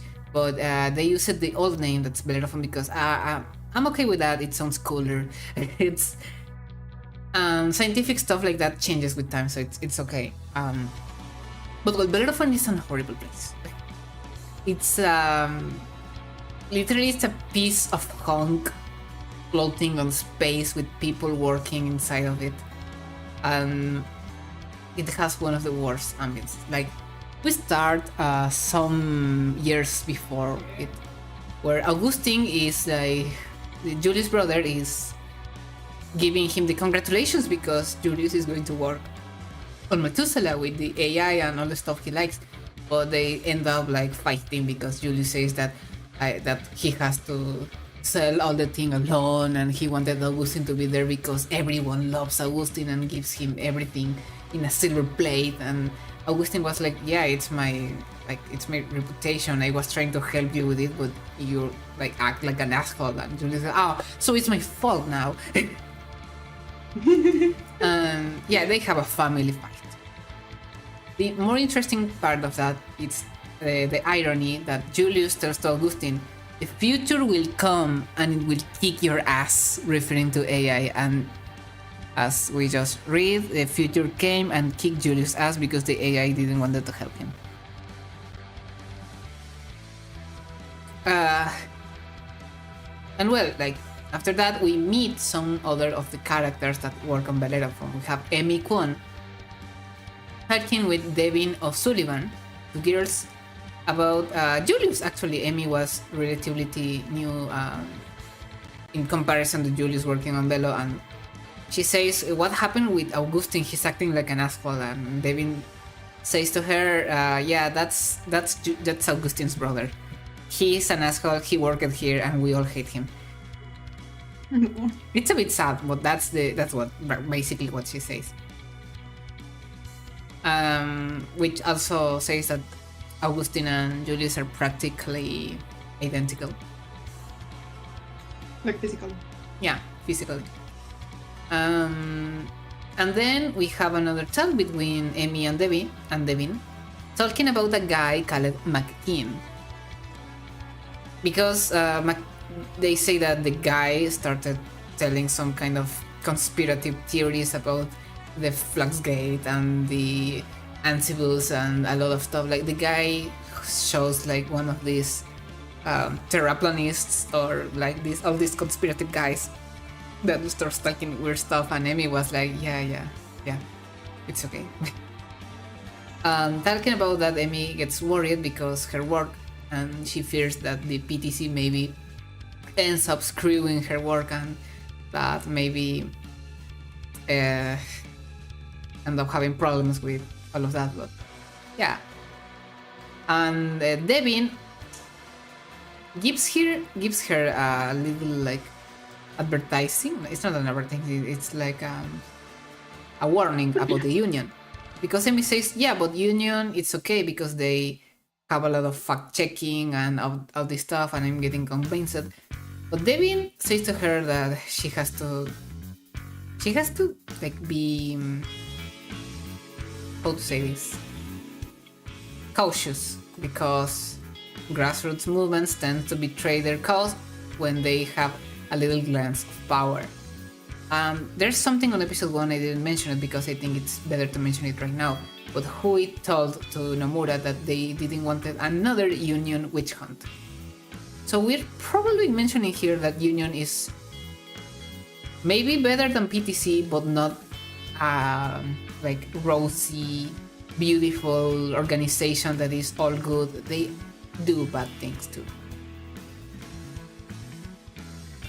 And that adds a lot of gray to the situation, isn't it? And well, after that, this doesn't have a date, but it's a moment where Augustine talks with the only psychiatrist of the psychiatrist of the colony, called Jixin Lee.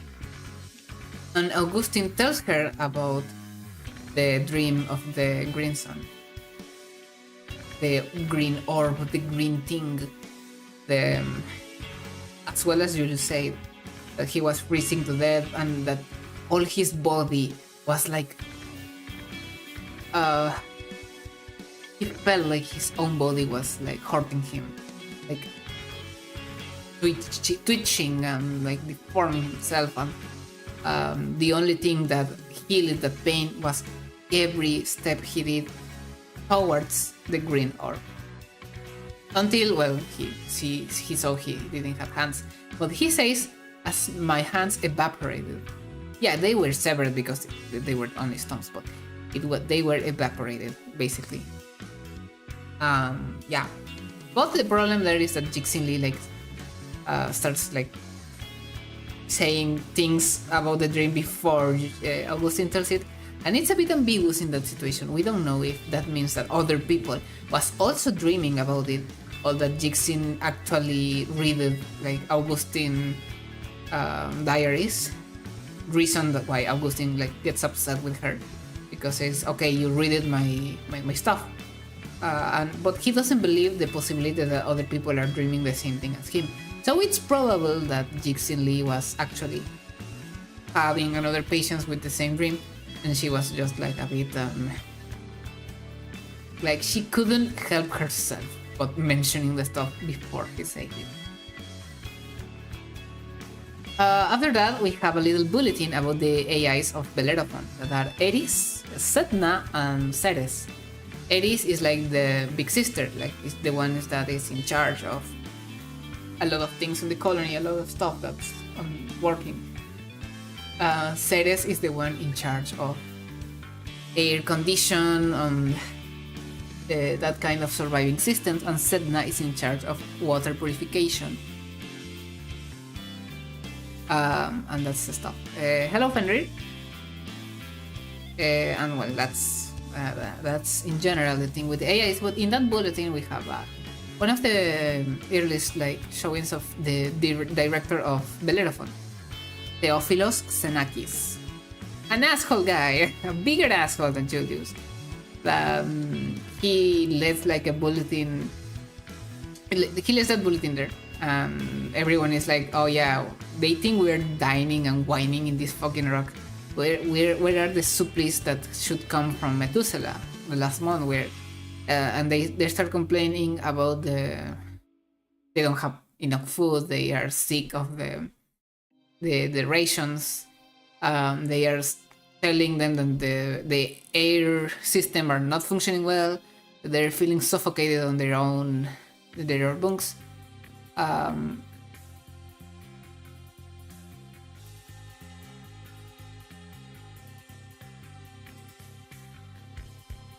Yeah, it's like after all of that, like Xenakis only says like, yeah, redirect your problems to the AIs. Stop clogging this thing.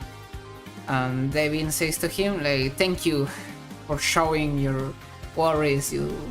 Xenakis, a titan of tyranny, and Xenakis warns her for this.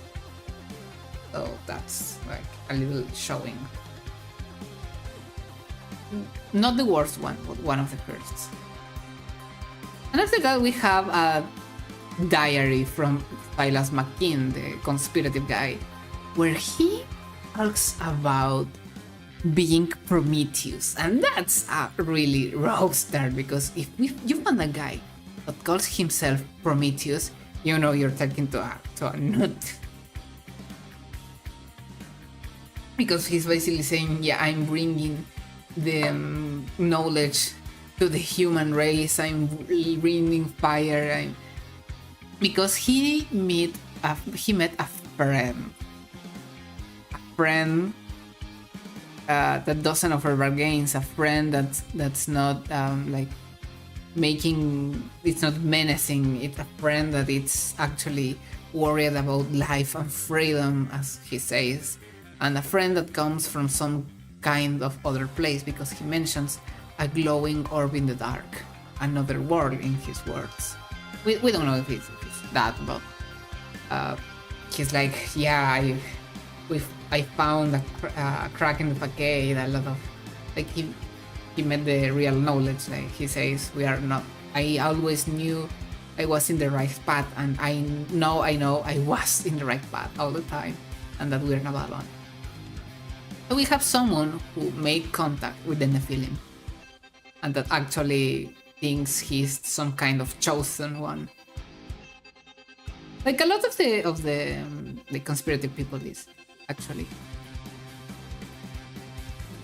So then we have another character called Antonio Jimenez, talking with the AI Ceres because of the lack of oxygen on his bunk.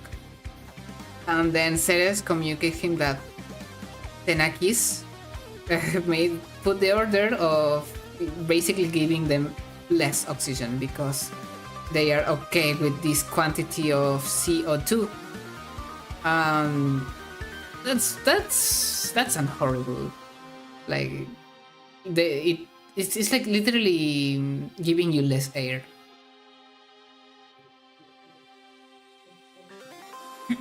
And well, then we have an old message of Xenakis saying that a lot of workers are experiencing interstellar sickness. That is something they feel when they make a flux travel towards the flux gate. But if you read it with attention, you will like see that it's saying like in this new era of thing, but at this moment of the story, the flux gates are something normal or something common. So why this new era? So after that, the other characters like Devin or Augustine point at him that this is an ancient guide about interstellar sickness, and he's not even worrying about his crew. He's just like copy pasting something. And in this conversation, a lot of characters start fighting. We have Devin fighting with McKean and Jixin and Augustine and all this part. Like Jixin starts saying like if McKean is some kind of corporate plant, and McKean saying that he knows how actually the Fluxgate works because the Fluxgates cancel your biot and completely annihilates it, and you're like in the other side of the Fluxgate. It's like a reconstruction of the person with all its memories and a lot of crackpot bullshit, and there is Antonio laughing about it, and it's a big problem. It's a big problem. It's part of the people living on Bellerophon.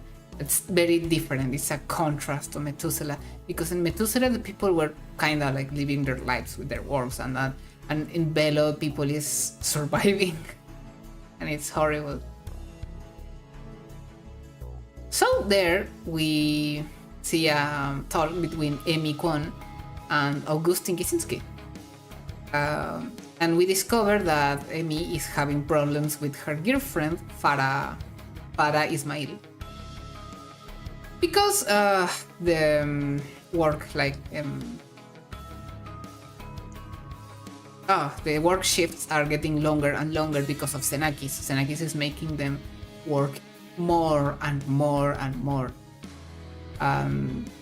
Every time she comes back, she's like really angry or really tired, and Emmy's starting to work more later so she doesn't have to go back to their room and confront that problem. And yeah, Augustine is like, you should have told me this before, like we can talk, I can help you, you don't have to do this alone. Yeah, Augustine is a really good guy in comparison to his brother.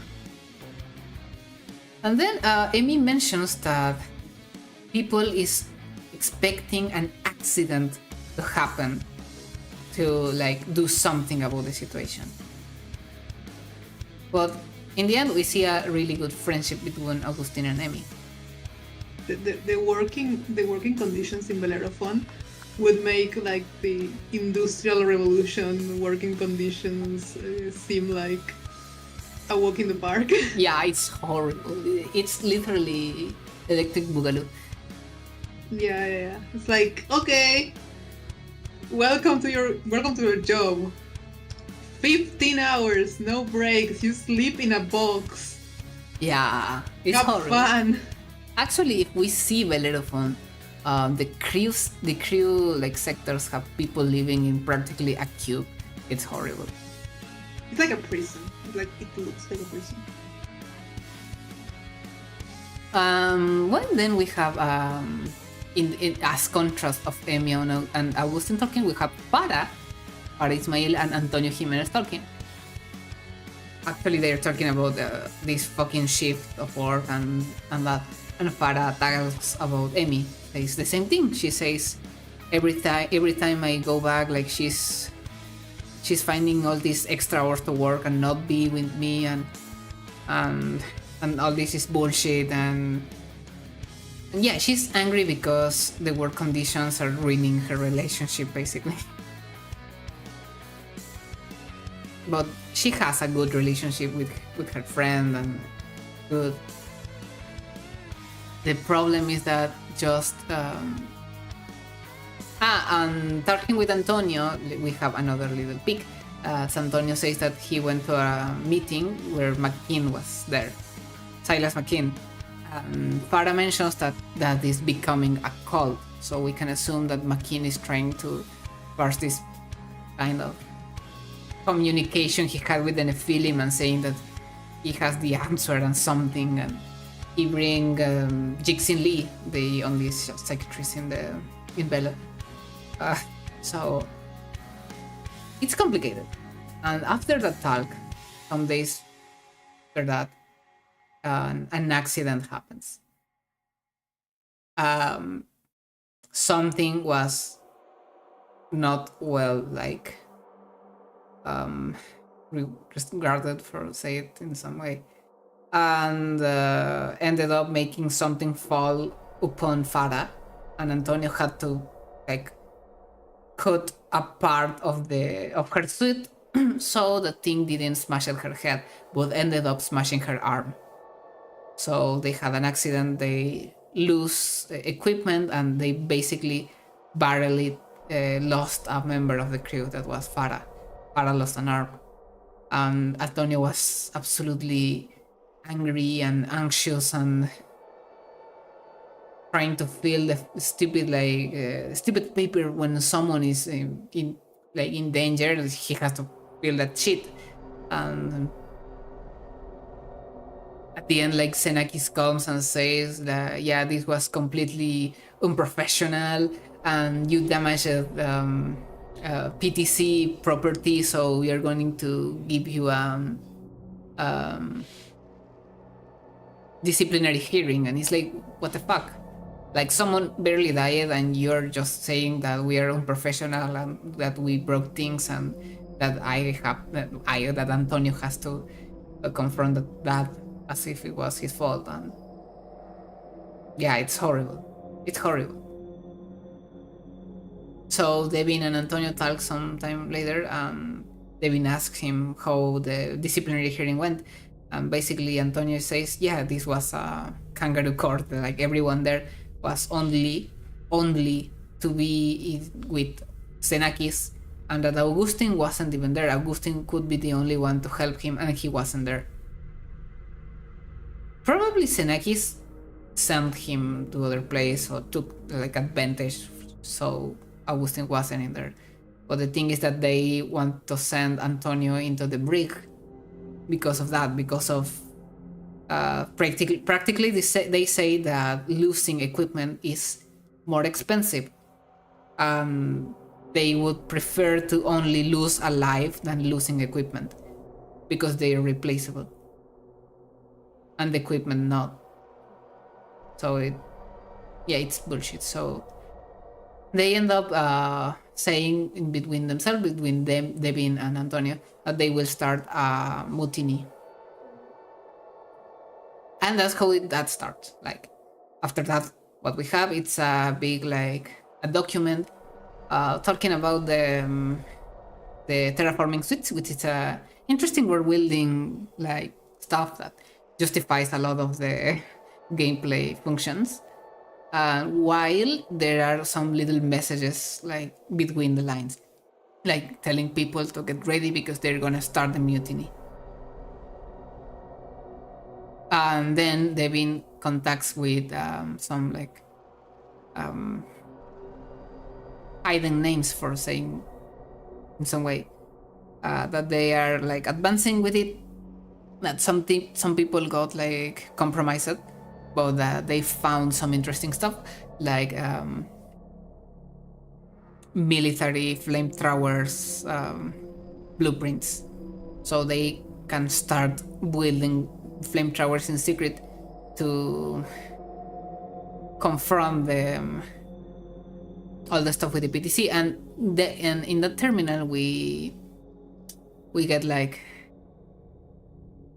in the situation that Xenakis started sending security guards with loaded rifles near the working places, so just to, like, oppress more the people that they were already, and making the shifts longer, like they were 16 hours of working.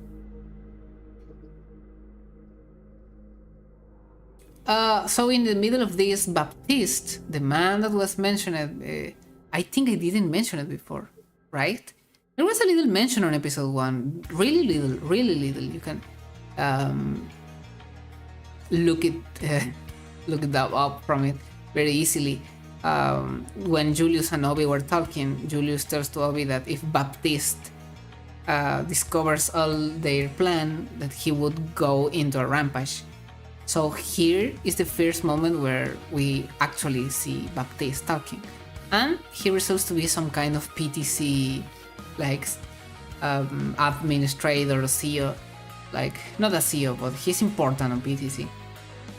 He sends Augustin a message telling to him that he was chosen as the new director of Bellerophon, but that message never delivered for some strange reason. Bye, Kaiju. Bye. Tomorrow we have a normal stream on my channel. Bye. And the next thing we say about Baptiste, we saw about Baptiste, is he informing Xenakis that Xenakis failed as a director and they are going to send him to other place and replace him. And Xenakis is angry because Xenakis says, why? You failed me with this. Because Bellerophon is a pretty functional like place, like I don't care for working morale. The only thing that cares here is that they're working like rates raised 300%, and Baptiste says to him that no, that like people has low morale and that everyone is waiting the moment to make everything burn. So yeah, but it's basically saying that Xenakis is an incompetent director even for the PTC. That's interesting. Xenakis is an asshole. Yeah. After that, we have Augustine talking to the AI Eris to solve some things with Julius because he's asking Eris. I have to say that dialogue is a bit petty because he says, "Oh, come on, Eris, you're the big sister. You should know what to do." And Eris is like, "I am the main AI here. I run everything. I don't care for your problems." Yeah, Bellerophon is a well-oiled machine. That's what Xenakis says. And Eris is like saying, "Yeah, fuck off."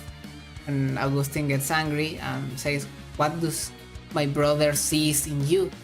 Why does my brother prefer you that you're some fucking glorified coffee machines and not humans?" Then Eris starts having a weird behavior. Eris starts like saying, "Return to your bunker. Return, return, return, return." And Augustine doesn't know that shit. Augustine is like, "Okay, fucking malfunction and bullshit." And there we have the return thing again. And yeah, Augustine says something that it's scary. As a joke, he says, "Okay, everyone, all hail our new algorithmic overlords." I think that maybe it's a signal of what the Somnephilim are, actually. But, well, he sees the problems that are happening with some kind of quarantine and goes to talk with Xenakis. So Augustine goes and confronts Xenakis about the mutiny, all the things that Xenakis is doing. It looks like he declared some kind of like quarantine in Bellerophon, and it's keeping people more and more tense and more like acorralado. How is that?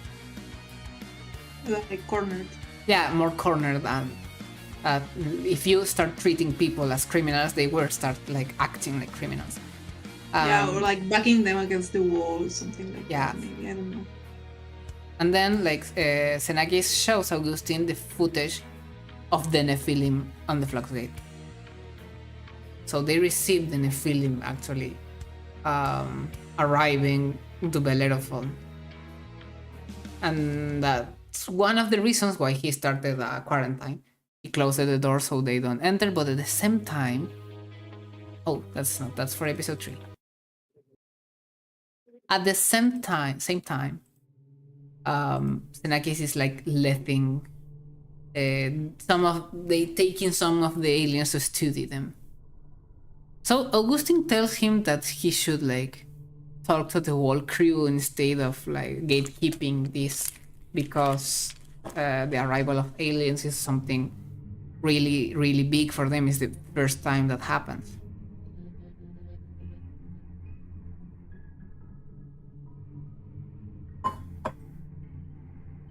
In the meantime, Farah and Emmy talk.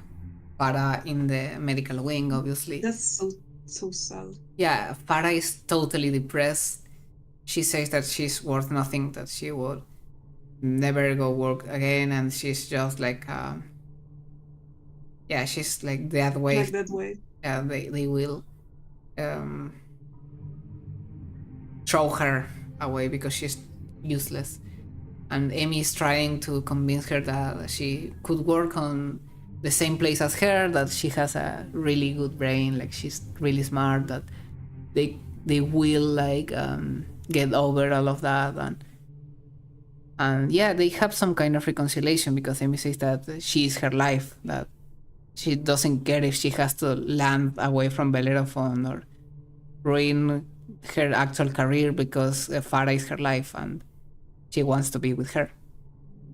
So she combines her of going to the medical wing to see her, and when that happens, suddenly the place is in quarantine, and Jixin Lee uses Farah account to tell Amy that she can't go inside, but that Farah is, quotes, okay.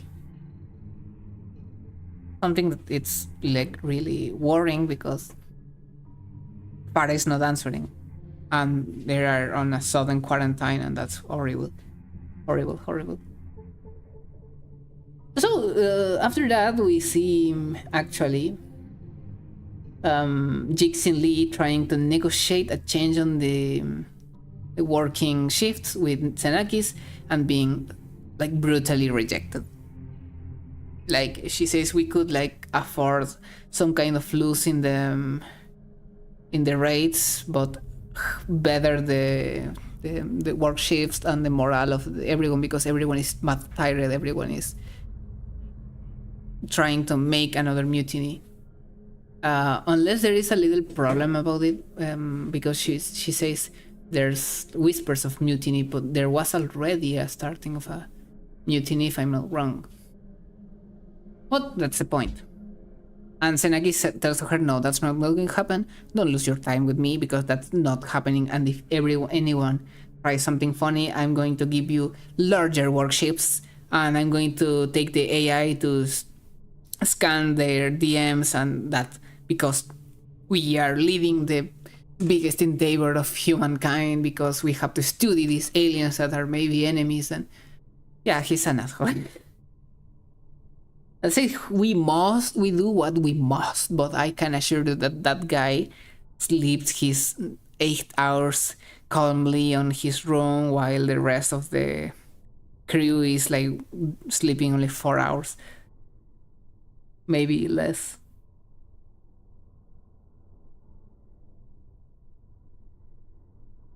And then like we find like philosophical dissertation from Silas McKean talking about what is a god, what is a man, what is science, religion, and all this like stuff, like trying to after that justify that the Nephilim are the gods that they need, that they have to follow these gods that will unify and elevate everyone. And the word unify, it's important in this context.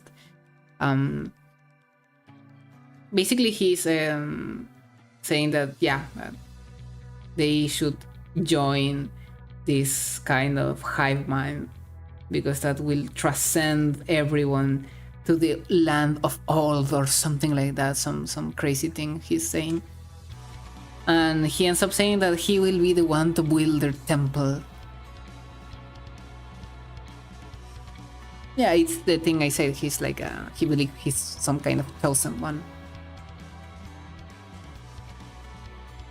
And after that we have another horrible thing, that is Jixin Lee documenting that she couldn't handle seeing Farah suffering so much without her arm, so she decided to offer her an alternative, like experimental treatment. That experimental treatment is giving her a hive teeth. Remember that parasite, that mouth parasites I showed to you earlier? Well, the fucker was probably one of they were studying, and uses it on her. She documents how she recovers her arm and then starts mutating and becoming a Sebore. And she's like, this is beautiful, this is like centuries of evolution in seconds. And and basically says all this stuff about that one of her creepiest lines is that she says they shape flesh like it was clay. Gross. Yeah, it's one of the creepiest lines I read on the game.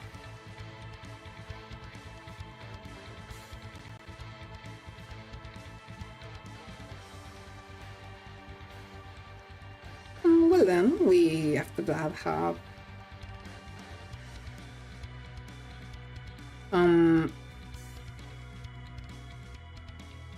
You have to show the new enemies. yeah, no, this is not the religious guy. This is Jixin Lee is the psychiatrist of Bellerophon. She's not the religious. The religious guy is Vadim Sokal. He's not on Bellerophon. Classic shot online. Yeah, horrible. You have to show the city. What? You have to show the city. The silly. Oh yeah, we're going to. We're going to. The new guys. Yeah, this is. I'm going to show you them when. After this. Wait. Okay. Antonio Levin and McKean and probably other of the mutineers break the quarantine barrier, even if like Augustine was trying to stop them. And he says, you all saw the broadcast. There are aliens in the other side. You're not going to do this. But some of them are so mad, so angry that they say, no, this is AI generated bullshit. And you're not going to stop us from seeing our families. And you're not on our side. That is where Antonio Jimenez says, you weren't there. When they were accusing me, you weren't there to help me. So shut up. You're not on my side. So they practically kill some of the guards and open the doors. And when then they open the doors, there are some sounds of growlings and something that the computing system doesn't recognize because it says error unintelligible. That's probably something talking, but we don't know what it is. So now that we are in episode 2, I'm gonna show some of the new guys. We have the floggies. The city. This thing, this disgusting thing. Yeah, the nightmare of my nightmares. Yeah, they explode. We have the actually yes, the silly. City. This thing that it's like also gas stuff. I love it. I love it because it doesn't discriminate between the sinners and the saints, and it kills like Yeah. the end. Yeah. Everything. And look at it, it's so silly. Then we have the Vespers that look like some kind of ghost.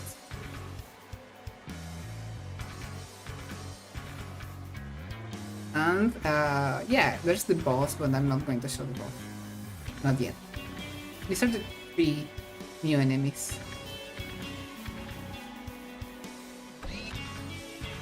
So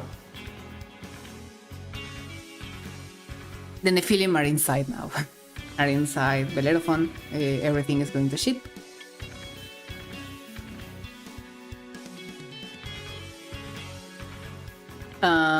Yeah, and then And here is like the first like signs, not like explicitly said, but the first signs that time is like weird. Like time between the flux gates is like kind of weird. because this is happening 2 days before the Methuselah invasion. Yeah. But we are going to see what happens next. The next terminal is 1 month after that. Yeah, it's like what? And that's Devin and Augustine talking about that Setna, the water AI, is not purifying the water. And the water has some kind of color, weird color that it doesn't should have. And there Devin comments that if she finds Senaki, she's going to shoot him. After that, we have another more month. We are 2 months far from the Methuselah invasion. and the protagonist still is not in there, but she crossed the portal at the same day. Yeah. Also, Zaira crossed it too, and she's not on Velo 2 months after it. So we read diary from Augustine, where he talks about how they were surviving, the people they lost, the thing they have to do, how he tries to have some hope about everything. And he says it's good that Zaira and Julius are not in here, but he doesn't know that Zaira is probably in the portal and Julius is dead. Well, probably dead. We don't find a body, but we don't know if he was turned into a Sebore or not. It's a bit ambiguous. The thing is that he documents that they find one of the bone computers. They try to break it and it spills blood. And I think a week after that or some days after that, the bone computer is totally healthy again, which is weird. So between things, they find that there are some kind of words in the screen, in the palpitating red screen. And yeah, like then he discovers that he can like trace the patterns, trace the words, trace everything. And in his dreams, like when he's not conscious, he can trace the patterns he read in the screen. And later the screen suddenly has words on English. And the only thing Augustine says is, God save us.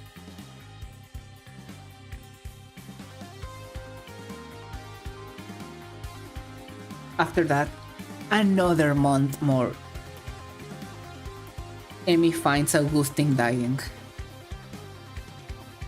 Augustine is bleeding and he asks Emi to block the lower Fluxgate station so they can't go to Earth or other places. And it's a really dramatic moment because Emi is saying to him that she will lead him to the medical wing, that she will help him, that she won't stay there, that he knows that she's not like that, but he ends like saying that, screaming to her that she has to do this, that it was all his fault because he could stop it, the mutineers from opening the gate, and that's it. And he asks her to don't look to a corridor, and then he ends up dying. That's another terminal that is really, really sad, really hard to read sometimes. So moments after that, Emi tries to like carry all that stuff and go and close the floodgate, and before she can even do it, even if she's like half crying, she's half angry because she says he died like an egoist bastard. And before she can even close the gate, she tries to call for Jixin Lee in maybe some kind of desperation measure. We don't know if Jixin Lee is dead. We can assume she is, but we don't know when. And suddenly a Sebore appears. But the Sebore starts calling her name, starts saying, Emi, we must return. We must return, Emi. And that's when we discover that, yeah, Jixin Lee transformed Para into a Sebore. And you can find her. What? And you can find her. Yeah, you can find. Emi starts screaming, starts saying, please don't make me do this. Please don't get closer, please. And starts shooting, and yeah, what we find later, it's a skeleton and a Sebore in front of it. And it's the only Sebore that doesn't attack you in all the game. So, yeah. Yeah, it just like watches. Yeah. It's like one of sadly, like mourning there. Yeah, one of the saddest images in the game. Yeah, and it's like she's mourning her loved one, and it's like she doesn't even do anything. She's like standing there. She just watches the players as you move around. Yeah. And even if you shoot her, she doesn't like attack you. Yeah, exactly. She's like, that was very sad. I was like, damn. Yeah, it's horrible. It's horrible. After that,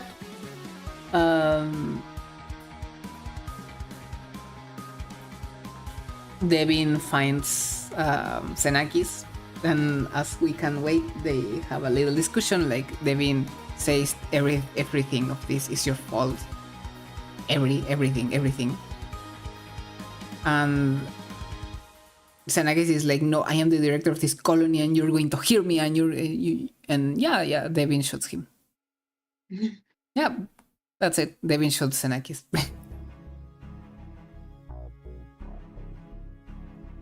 Then we have the last Devin message where she explains that Asebore caught her. Basically, she left. She killed Asebore, but she was fatally wounded. So she broke the systems of the turrets to shoot to anything they see. Because as she says, everything went to hell when they started invading because it's outright war. And a tin can floating on space, and allegations stopped mattering. And she says that maybe one day they can like go further, they can stop fighting in that way and be better, or that maybe it's just the bloodlust talking.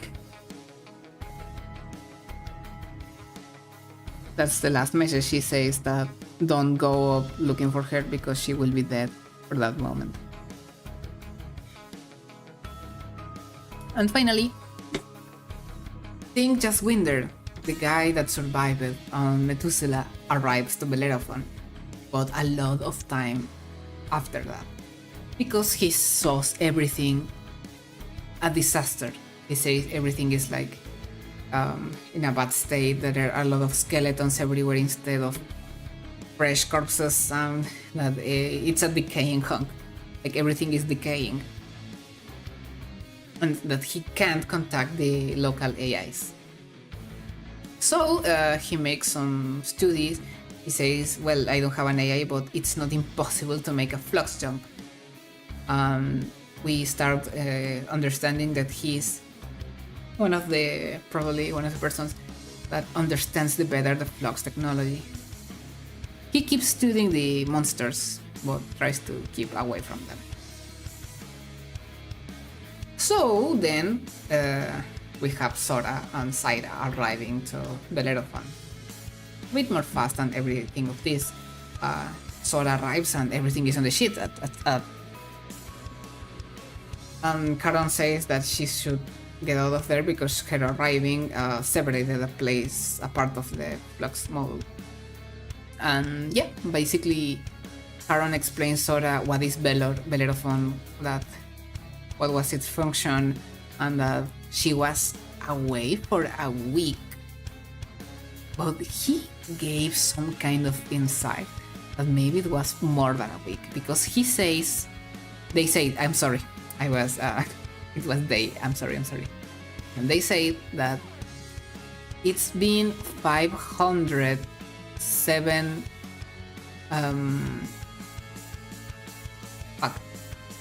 5,762. 5,762. Yeah. Aaron says that number, but then says another stuff that it's a bit like a distraction, I could say, a narrative distraction. But it's probably that's the amount of years that passed. We don't know. Because everything, all the dead people are already skeletons. There's no flesh, there's anything, and everything is decaying. Well, Charon tells to her that Zaira is wounded, but not fatally, so she left a message, but they don't know where they left the message, and starts showing some of the behavior problems that Charon will have along all the episode. And so Zaira lets a message to Sora about how she arrived, how everything is on the ship, and that she needs to start like going more faster and explain how she can't talk with Caron because something's wrong. And Caron shows more of this malfunctioning, like things throwing some weird data and not really saying where Saira is, and like making Sora get a bit lost and going through an hydroponic section, and they are like, yeah, I'm good at this. I'm doing a good job. I'm not malfunctioning. So finally, Saira and Sora get to talk a bit. They talk a bit about how they're going. They talk about how bad Caron is and how all the systems are in that state, and that all the local AIs are not responding. Saira explains how Velo stations work, how they were created actually. That's a little world building thing. And we can see a little bit of the little relation the Saira and Sora has. They talk a bit, they joke a bit, well, then Saira tells Sora that she needs some codes to open the flux gate that are guarded in some place, probably by Augustine. So Sora finds and gives the codes to Saira. And they end up talking a little bit about what they want to do, what they want to achieve, what keeps them going. For Saira are the survivors. She fights for the survivors. She wants to do something for them. She keeps going further because she feels they are her responsibility. Sora says that, well, like, she would like to drink a tea that she drank it with her sisters back on Earth. And she says maybe it's dumb, but Saira tells her that it's not, no matter if it's dumb or not, because it's important to her, and if that keeps her going, then it's okay.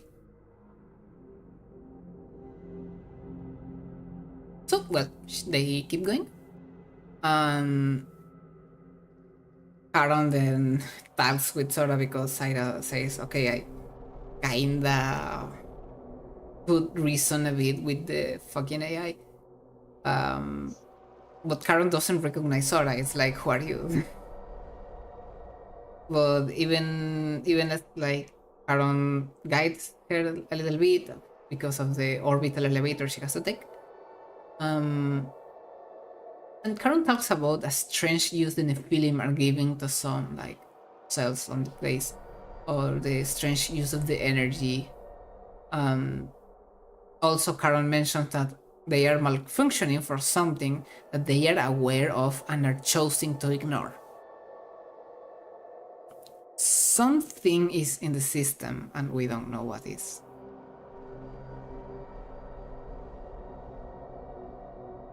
After that, Caron apologizes for not recognizing her. Like, she gives her more instructions, and then starts baffling. Not baffling, but it starts like talking about rings, and it goes like haywire. It starts saying rings with brains made of rings, brains made of brains, rings made of rings, and a lot of stuff, like, to end up saying down, down, down, I'm going down. And in the process, I love Caron when they malfunction. Actually, yeah, I love those terminals. In that, this image is really worrying. That is kind of rings that appear behind Caron are really similar to this already ring that Caron has around them, you know? It's like the same symbol, but without the lantern. So that's worrying. That's worrying. But that's what we have. And those rings are, I would say they are important because they will keep appearing later.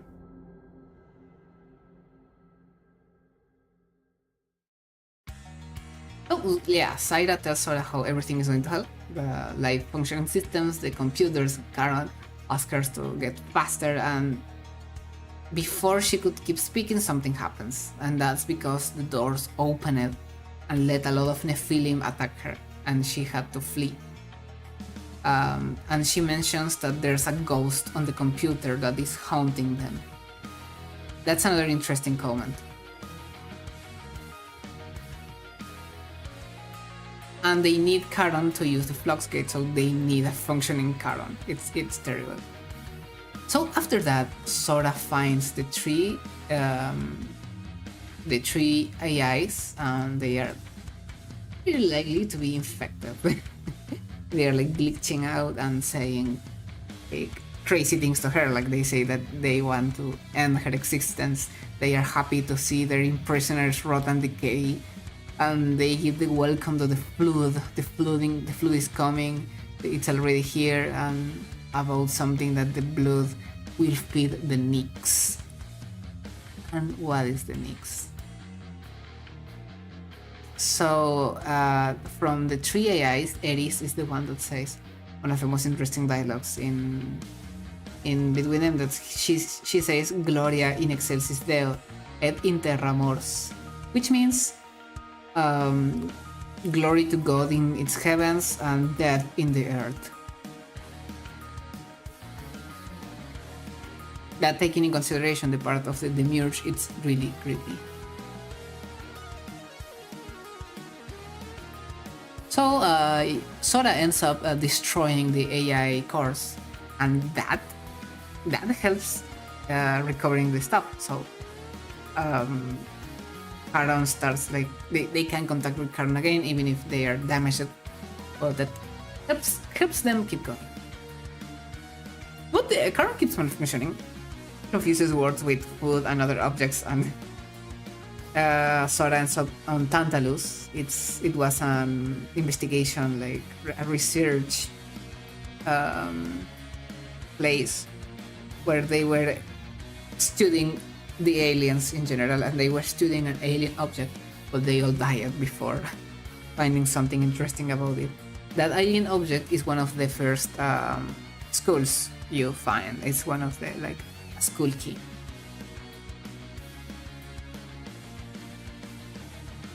So then Sora goes back, and before that, Charon mentions something, that the green sun is rising and that is beautiful. What the fuck? And when Charon says that, it has all these like rings behind them. Basically, we can say that the green sun is the same thing that was on Julius and Augustine rings.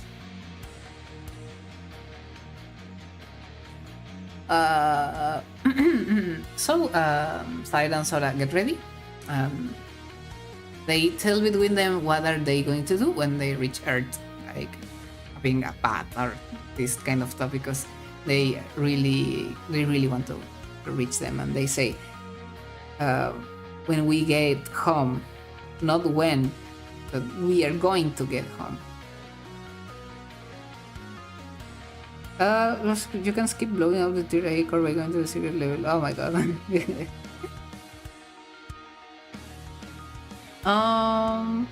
So they go, and Charon gives you the coordinates, but it starts like hurrying Sora, because they say that she should get into the floodgate before and just stop stalking. And when you reach there, Charon informs you that Syra already left, and that she left a message for Sora, saying that she has to left Sora behind because she discovered something, and she has to take care of it before it's too late, and that the Fluxgate is not going to Earth, but it's going to Triton, the PTC headquarters. So she just left, waiting to not committing a big mistake. And then Charon says that they will see Sora on the other side when the green sun rises with the same weird rings. So while the station is falling apart, we fight with the episode 2 boss, who is, and there is in a really epic fight. Oh my god. in a really epic fight, or because like the station is falling up, and yeah, it's fantastic. It's fantastic fight, and we have this biomechanic whale. Fish, Fish fish. with a really amazing model and everything, but that's just stuff like we fight Antagross. Yeah. A stressful fight. We have the nuclear whale.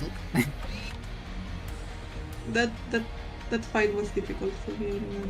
Yeah. I was like, oh, I remember I was like trying it again and again and again and again.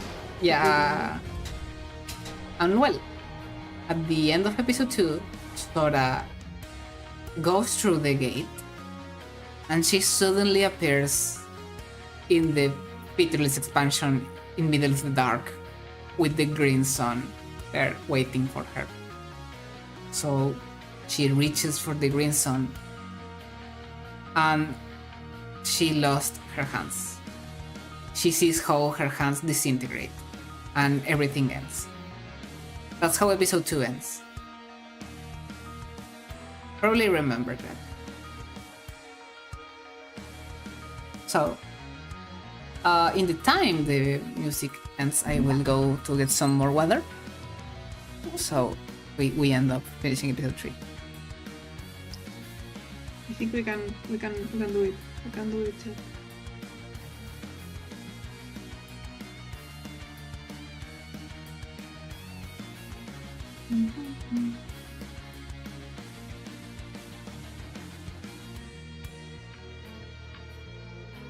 Hi, Matros. I remember I had to redo that fight so many times. It was more difficult for me than the episode 3 final boss fight. I was like really struggling with it. I was like suffering deeply. So yeah, funny stuff.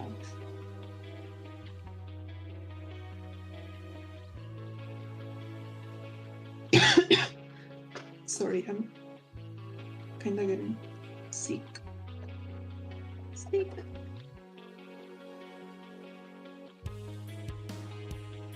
Yeah, and not only because of the whale, but also because of the hordes of enemies. Like that is very difficult for me because I find it very difficult not to get shot. I should have like played bullet hell more because maybe that would make it easier for me. But yeah, so 3 gives you enough powers. Yeah.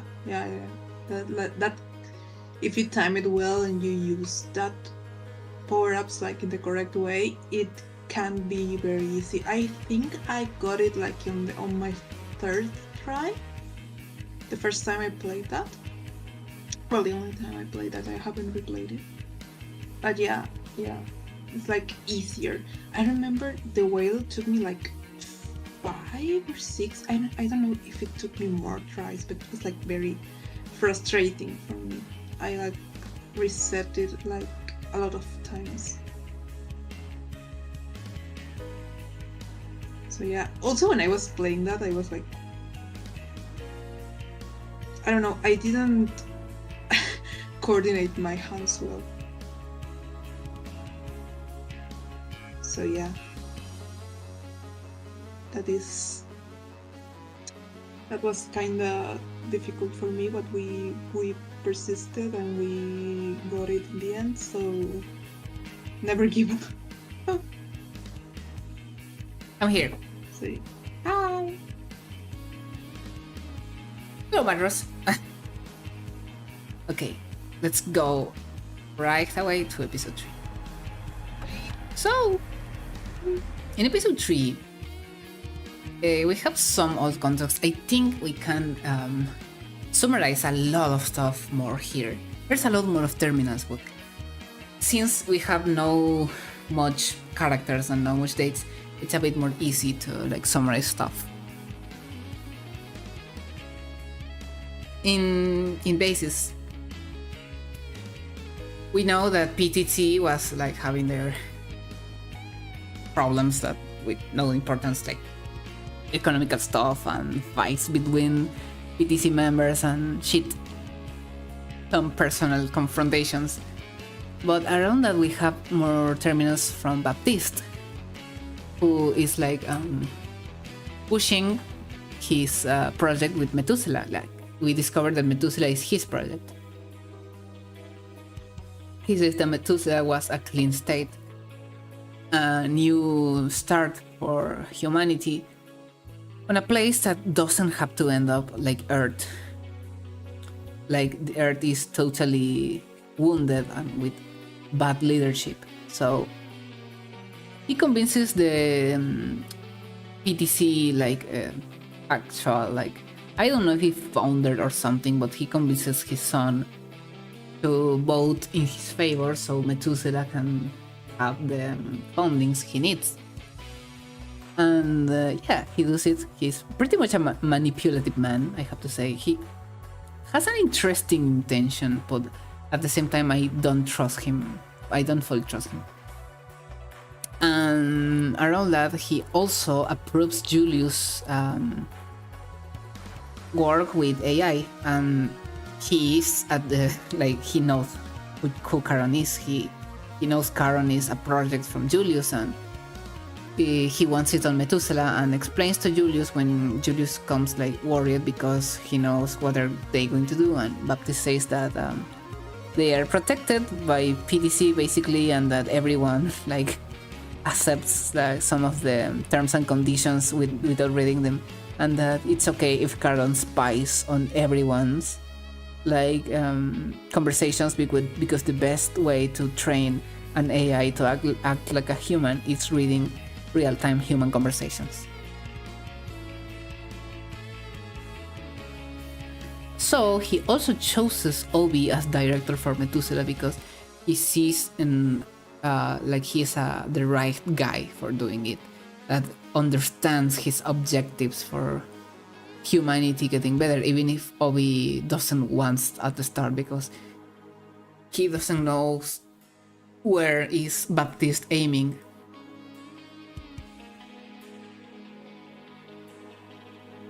And yeah, like that's a bit of stuff. And we also found some of the Baptiste archives where he has like a lot about people of interest for him. Between them, we have information of Julius, information of Augustine, information of Obi. The funniest one is Senagis, and he's just incompetent.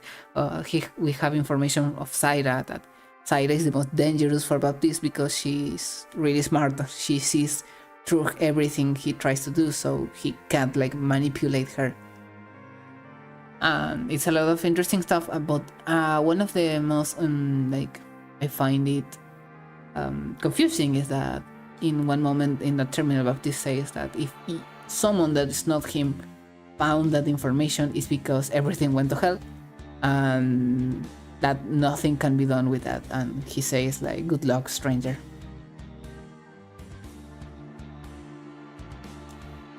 After that, Rowell Jr., the son of the founder, as I understand, opens the bunker doors during the invasion, saying that he doesn't want to stay there and die of hunger because the system is just detecting humans, so he opens the door.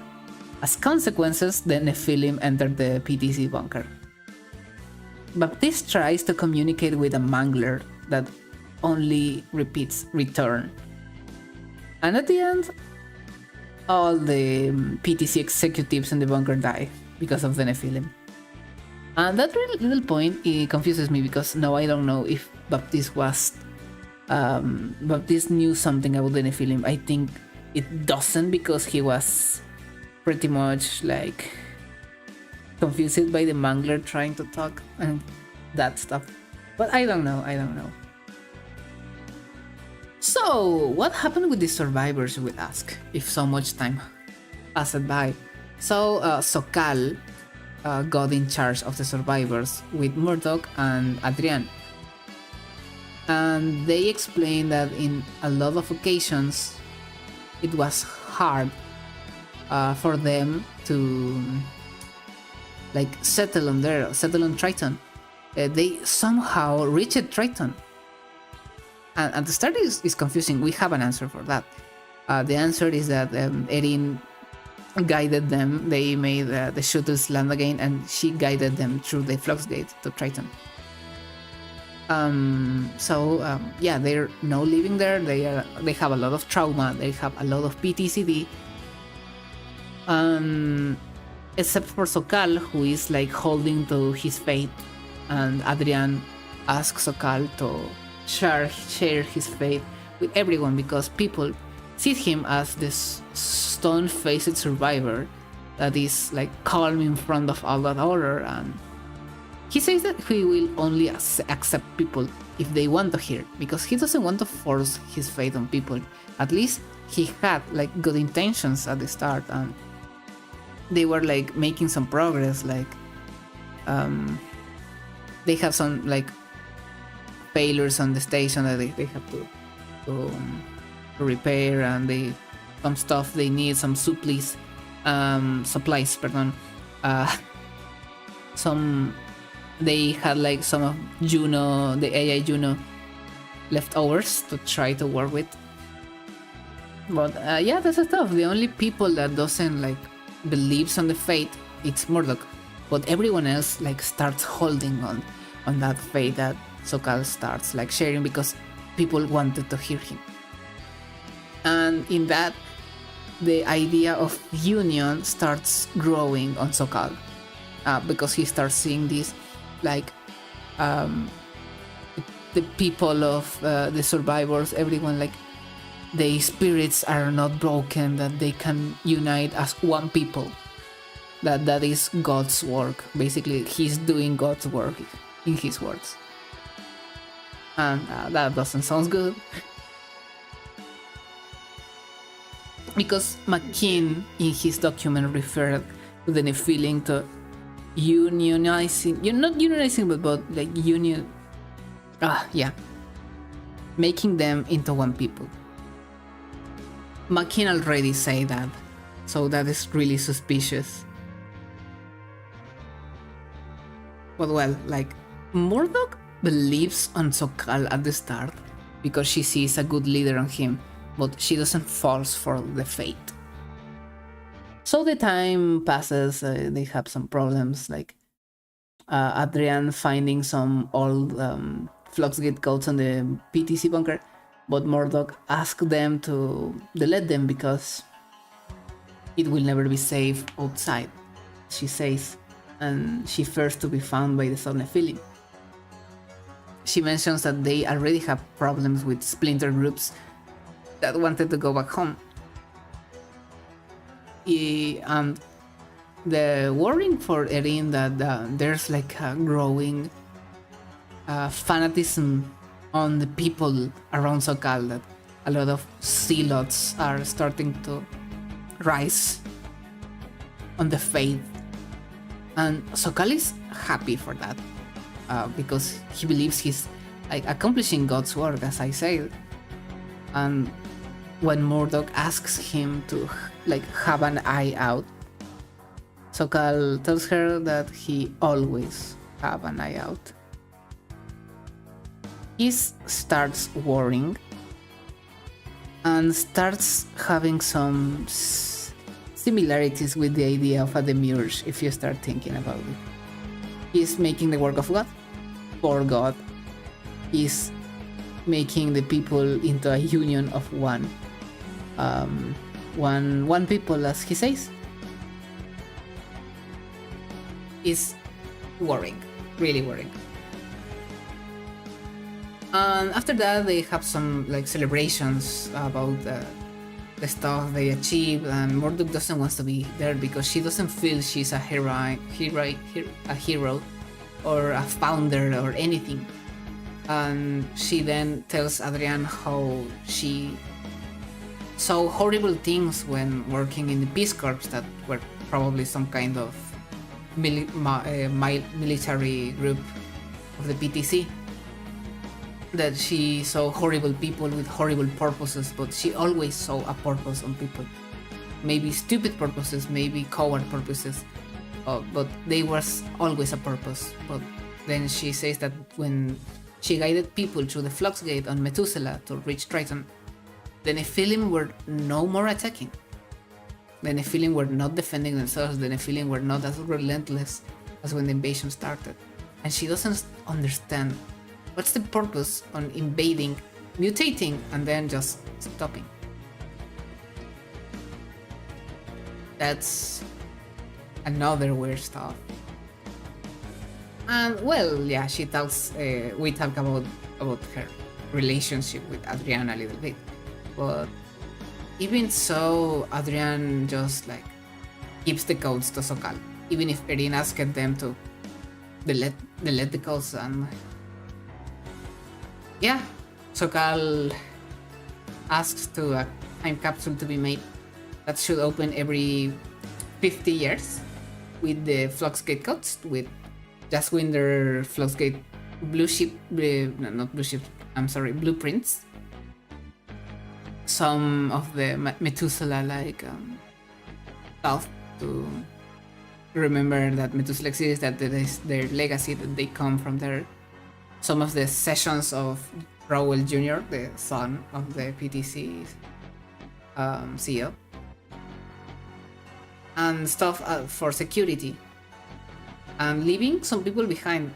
I think because if they don't come back from the portal, from the Fluxgate, like people to survive there.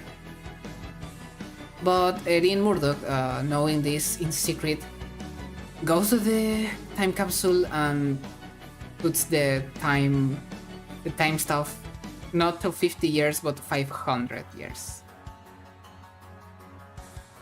And that's it. So people, there was also genetic modified saplings and stuff for eating, and all of that was locked away for 500 years. And that's funny, actually.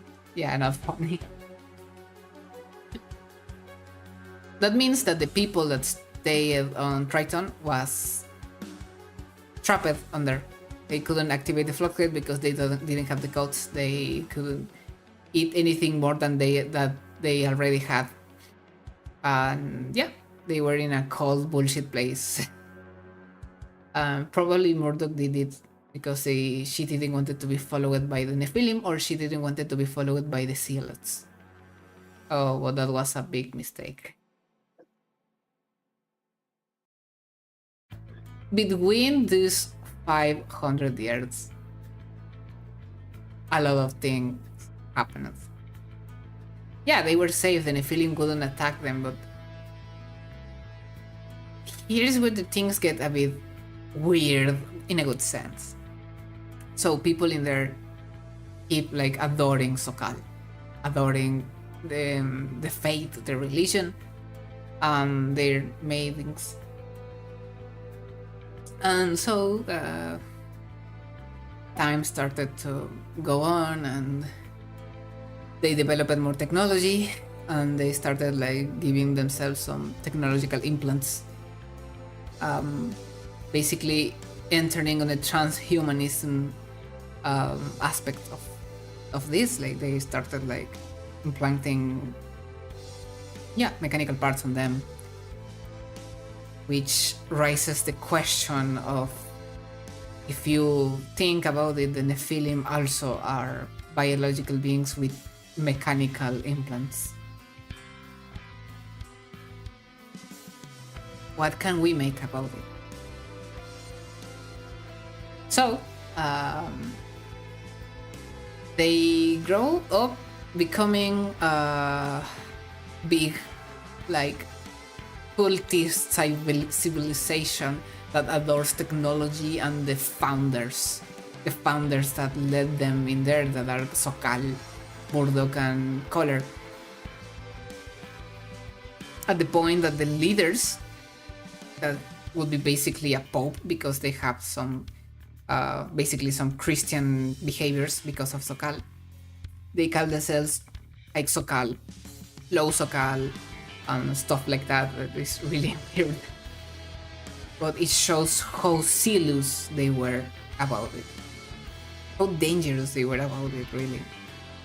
And yeah, they become really strict, and we have some terminals where some people from there, some technocrats, because that's how we're going to call them. They're technocrats. One of them tries to say the ritual for hitting the sector is not working anymore, and the core is going to explode. I need to change the ritual. Please give permission to change the ritual, because it's like all the religious stuff, and their leader says, no, you can't change the ritual. That's heresy. We should send someone with more like a faith coefficient to do it. Don't do this, or you will call like how you say this? What? Persecution from the church. Inquisition and Inquisition. Yeah. Persecution is like very specific. Yeah. So this guy decides to change the ritual because he knows the core is going to explode and he has to risk it himself, because he's going to die from one way or another, and ends up dying, freezing up, but he saves the sector. And even so, they are like questioning that if they have to sanctify him, or even giving him a death ritual, because he doesn't deserves it. He's a heretic. Even if he saved its sector, it's really stupid. They are a bunch of idiot zealots. Yeah, and they don't want to change the ritual even after they realize, like, yeah, this man changing the ritual saved their lives. They're like, no, but the ritual is sacred. And they also get rid of AIs because of something they don't specify why.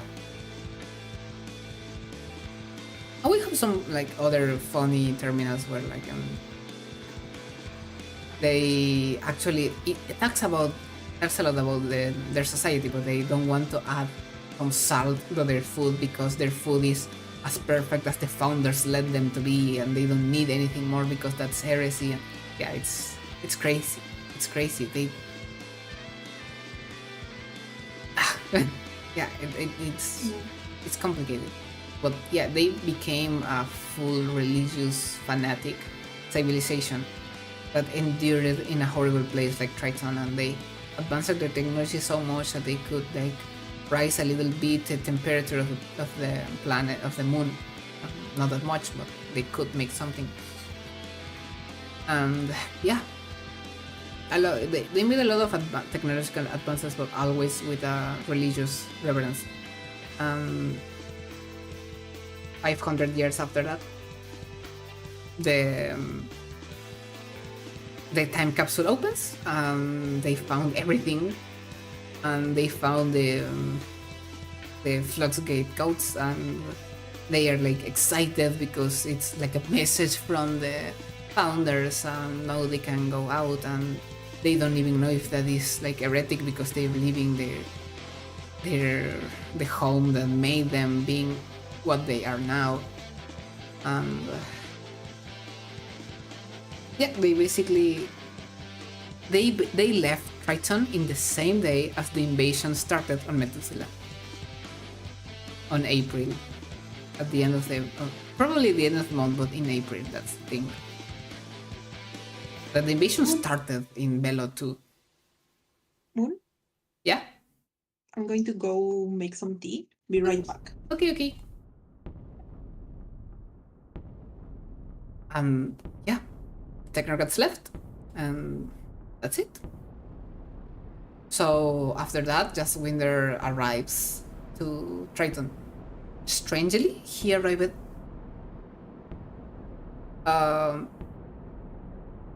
between Zaira and Sora. So we should talk about Zaira first. Zaira arrives to Triton and discovers that a lot of time passed, and the Methuselah survivors survived, and they settled on Triton, and they just have a new civilization. They live it, they keep going, they never needed her. And that's what hits her the most. They never needed her. All what she did was for nothing because they survived without her. They didn't need her help. And all her purpose goes to trash. All her purpose is destroyed in seconds. And she feels bad because she bringed Sora and all this like crazy run, and all for nothing. All for nothing because there was nothing to save, there was nothing to found. There was anyone there, there was no one to take help. She wanted to call PTC or someone. PTC didn't exist. Survivors didn't exist anymore, basically, because a lot of time passed by, and that's it. And yeah, she starts. There's when Syra's mental state starts decaying in a horrifying way, and it's really sad to see her going down from where she was before. And she gets isolated for years on Triton because Sora doesn't arrive, doesn't find Winder, not even Karen. She's alone. She's totally alone. There's nothing. She doesn't understand what happens because she doesn't find any automation. There's no AIs, there's no drones. Everything was manual, even with their... Oh, I forgot to change this. Even with their technological advances and stuff, and it's really sad that she even discovers the food they were eating because she tried to gorge on them, and then started feeling bad because the food was infected by a fungus because they didn't know how to. They didn't know how to do things well. They just repeated the rituals as they told them to do, and they just they planted the cloned food in the same crop of air that it was some kind of corn, and that's it. That was everything they have. It's terrible, and if one of them gets sick in the same crop, every other will get sick, and that was how the thing was. And yeah, it's like scary. It's terrible. Then she finds the Nephilim and she gets scared. But the thing is that they don't attack her, as well as Murdoch experienced it. The Nephilim are just standing there, like, as Syra says, they are dead to the world. But they are still alive. They are still functioning. They are still, like, in quotes, breathing. She discovers that they can, like, process chemical energy from barely any place, and in some kind of like mentally unstable attack, she crushes one of them with a rock with her bare hands. She wanted to see if the Nephilim reacted, but if the Nephilim didn't react, it never moved, never defended itself. She was scared because of doing that, and because she maybe waited the Nephilim to defend and kill her. But didn't happen. So after that, she ends up like taking some of the pieces of the Nephilim and went to one of the laboratories to study it. And yeah, there's one where she discovers this like kind of photosynthesis they do, and makes an DNA analysis of the pieces, and she discovers that something that horrorizes her because she doesn't want to share it. She's just like, no, this can't be, and she doesn't share it. It's something that looks like it was too shocking to be seen, but we can start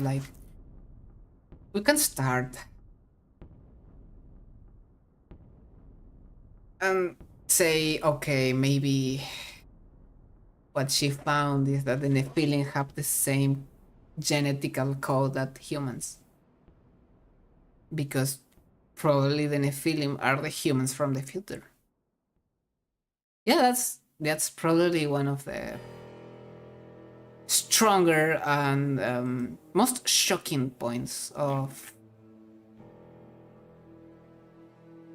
episode 3, that practically discovering that the Nephilim are probably humans from the future. Lets you think it. I don't want to hear anyone saying that my sneezes are cute. Shut up. Yeah, that's a shocking point for me. It's tremendous. It's tremendous. But this is one of my favorite songs of episode 3. So, yeah, it's like... So, Zaira decides to put one of the Nephilim parts on her arm. And the part adapts to her skin, and it doesn't have any virus, it doesn't have any bacteria, anything that could kill her. She doesn't get sick and doesn't feel bad. She doesn't feel like the thing is eating her. She's like just like it was a part of her that was always there. And decides to do some tests and discovers that she's now resistant to a lot of stuff like fire, like acidic substances, to cold, to certain objects. It has some more strength, and she now has the capacity to do that kind of photosynthesis that after a while makes her feel more energized that she felt in a lot of time. That she calls it superhero bullshit powers in some of her like decaying moments. And during all that time, she took the Just Winter notes she found on Bellerophon, studied them, and find a way to open a flux gate. Why, you would ask me? Because with all of that, she decided to take revenge. She doesn't have a purpose, she doesn't have anything more to do, she doesn't have a reason. Sora is not arriving. She doesn't know if Sora is even going to arrive, because she discovered that time is the problem, because she discovered that it was hundreds of years. It wasn't a week, it wasn't 9 years, it was hundreds of years. They were out hundreds of years. So she just makes some novel studies. She discovers that the Nephilim probably inhabitate what she calls the flux corridor. That is the space that opens between the portal, some kind of the other side of reality. You know, the thing that is inside a wormhole. That's where they live. And she says that she knows where the world is, in her words, and she will carry the pain to them, in her words. So she starts like making a full plan and starts leaving Sora some messages for the moment if she arrives there, and if she wants to follow Zaira. And Zaira asks, like, she says a lot of times that is sorry, apologizes a lot of times, but know that any apology she gives, it will be hollow, because she's not even there and she can't like really apologize in person. But she tells to Sora that if she wants to keep going, she can't help her with a plan, because Charon didn't arrive either until the last moments, as I understand. And the thing is that Zaira went to Triton because she discovered that there was another Charon. That Charon wasn't created on Bellerophon, as Charon stated before, but on Triton. And they made a lot of tests on them, and looks like there was the old Charon data in some hiding part of BTC's bunker.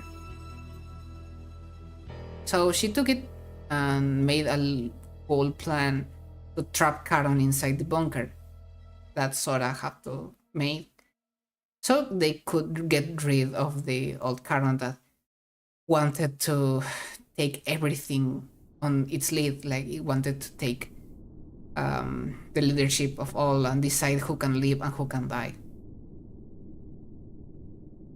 So basically, Caron is on that run too. They want them.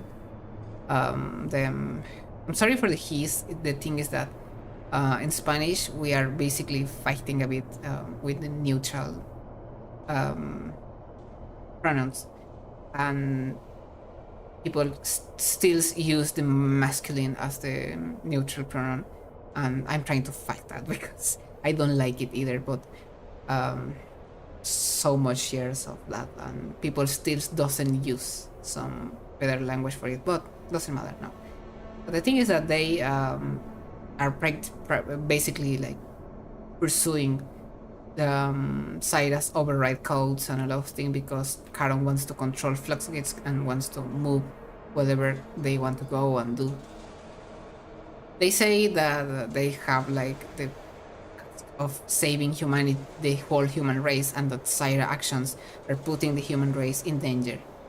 And that also goes a little bit with the narrative of the Nephilim being humans. Maybe Caron didn't get wrong the fact that the Nephilim weren't survivors but humans. So yeah. The thing is that a part of that plan goes wrong, and Sora doesn't get the codes she needs to trap Caron in the bunker, so she couldn't trap Caron in the bunker. And for the worst thing ever, Caron finds some of the Rowell Jr. sessions that were still opened before he died, and they took like the Rowell's board codes. The board members were the highest of the PTC, so it was better than a directorial override codes, and they say that they don't need Cyra anymore, and that Cyra is not fitting for the work because of her mental state. So yeah, all that Caron wanted was that kind of power of overriding anyone and anything and doing as they want.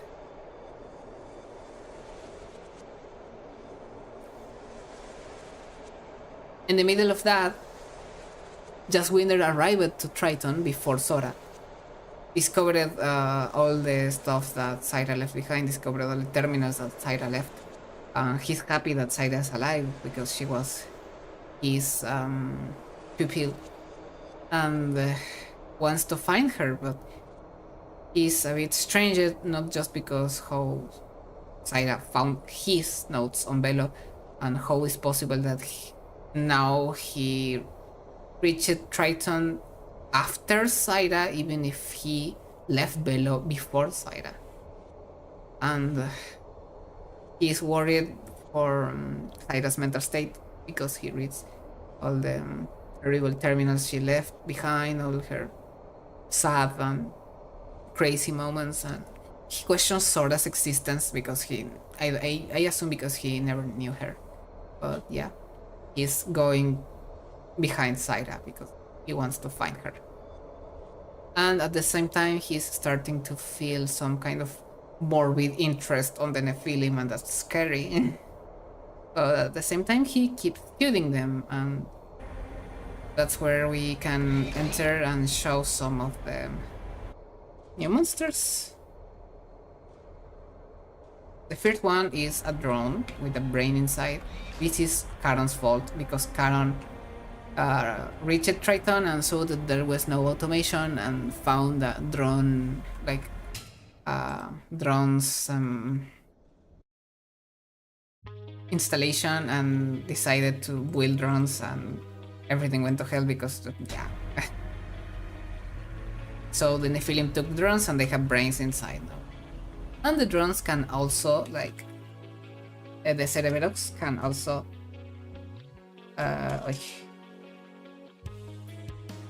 the thing is the what was called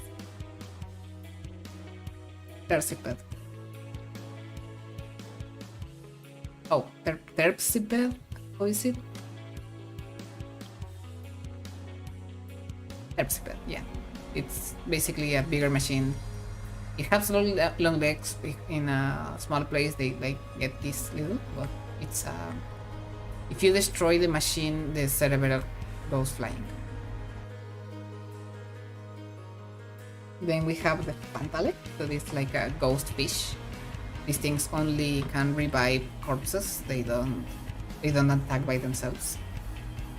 They are like some kind of mechanical fish or something, a ghost mechanical fish. Or biomechanical, maybe. It's creepy. And then there's the Google friend from SpongeBob. I mean the Grand Quartz. That's a big like magnetic stone being with a heart inside. Hello. I'm showing a bit of the monsters. Oh my god, the fish. And well, with all that said, Percipeds are oddly cute when they're crouched like, yeah. They are. So, yeah, just Winters goes behind her, and Syra, as I say, she wants to make the Nephilim pay. So she goes to Daphnis, a moon that is around Saturn. It's pretty little, and she says, "What is there? There's nothing until I finish the job." She needs the energy of a small moon for making a flux gate to entering the flux corridor, as I understand it. So both just Winder and Charon are going behind her. Charon also wants to go to Daphnis because they say that they want to stop Syra because her actions are putting human race in danger. And she has the other Charon, which is more like interesting.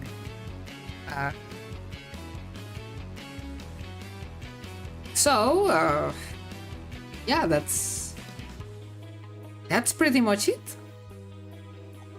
A lot of like shocking revelations. A lot of the Nephilim, like the Nephilim terminals on Triton, are also full of creepy stuff. A lot of them talking about fate. One of them called it Roche Armonkomene. Say something about that one arrives not with fright but with faith. Like it was like having a new body, like coming from the rusty grave, that it laments the ones left behind. It's metal, it's bone, it's all, it's known, and that it's free. I love that one. Yeah, I love that one too. And there's this other one that it's Ruminant Alimnuro saying that they thank all the things they gave to them, all the pain, the angst, their bodies, their code, their genetic code, but that there's a moment for moving beyond. And that's an important word that it repeats, to move beyond of what was given. All of this, for me, points to the like hyper-transhumanist faction, like going beyond what we have, like going further from our genetic limitations, going who knows where.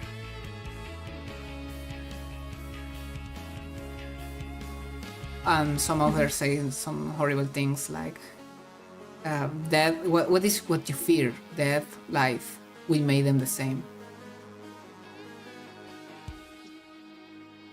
And yeah, the Demiurge saying that you don't need eyes when you're the eyes, you don't need a brain when you're a brain, you don't need fingers when you're fingers, you don't, and everything interconnected for 100. It was not 100. It was. Wow. I don't remember the number. 1100 era. One. This is difficult because like 1,100. 100,000. Yeah, 100,000 years. and counting, but in seconds, which confirms that it's at least more than 1,000 years. And then we have the last Xenophobia one. intensifies. Yeah, then we have the last one. That is in a place when we reach the flux gate of Triton, we enter a horrible place. But it's probably I really like Triton, by the way. I think like the snowy place, I think it's very very beautiful actually. Yeah, actually. It looks beautiful. And I really like the place that I'm assuming is the flux corridor. Yeah. Something that The has dark place. a lot of flesh and bone structures and a void with green light. And yeah, and physics don't make sense. Like because of the room, that place you can go where it's like the corrupted terminal. Yeah. And then if you see it from the other side, it is not there. So it's like, whoa. Like some kind of reality. Yeah, warping. Contrary to reality. Tada! I have that song in a character of mine. I love that playlist. Song. I love that song so much. Yeah. Well, yeah, it's like. And Etrian 5 is like a technocrat temple around the flux gate, and entering that temple is where we find this place, and all the thing around the purple field that is around the solar system, and that we are each time more and more closer to that place, and how the last alien terminal says that keeping them behind still, it's an explanation of futility. So the game ends after fighting these things. It's the last thing I'm gonna show. I love that enemy. The Unbound. That's a human-like ghost thing, whatever. I like the teeth that spawn. Yeah, like if we active them a bit.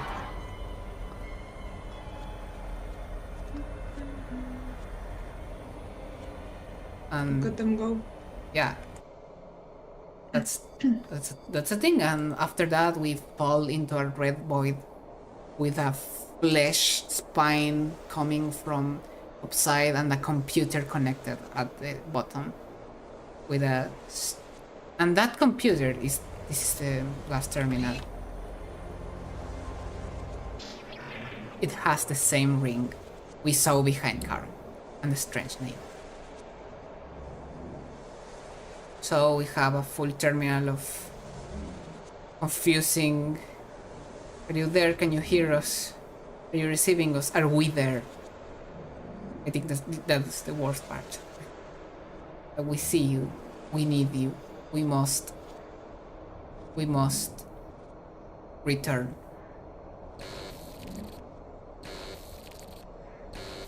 I love that one. Like, return.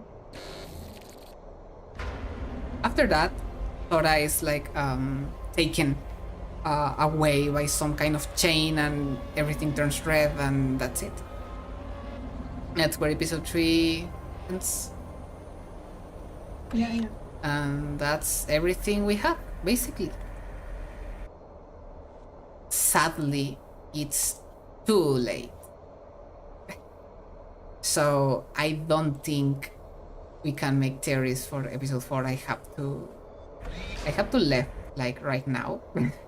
No. So sadly, we are not having episode 4 theories today, but we can have it other day. The Yeti. That's true.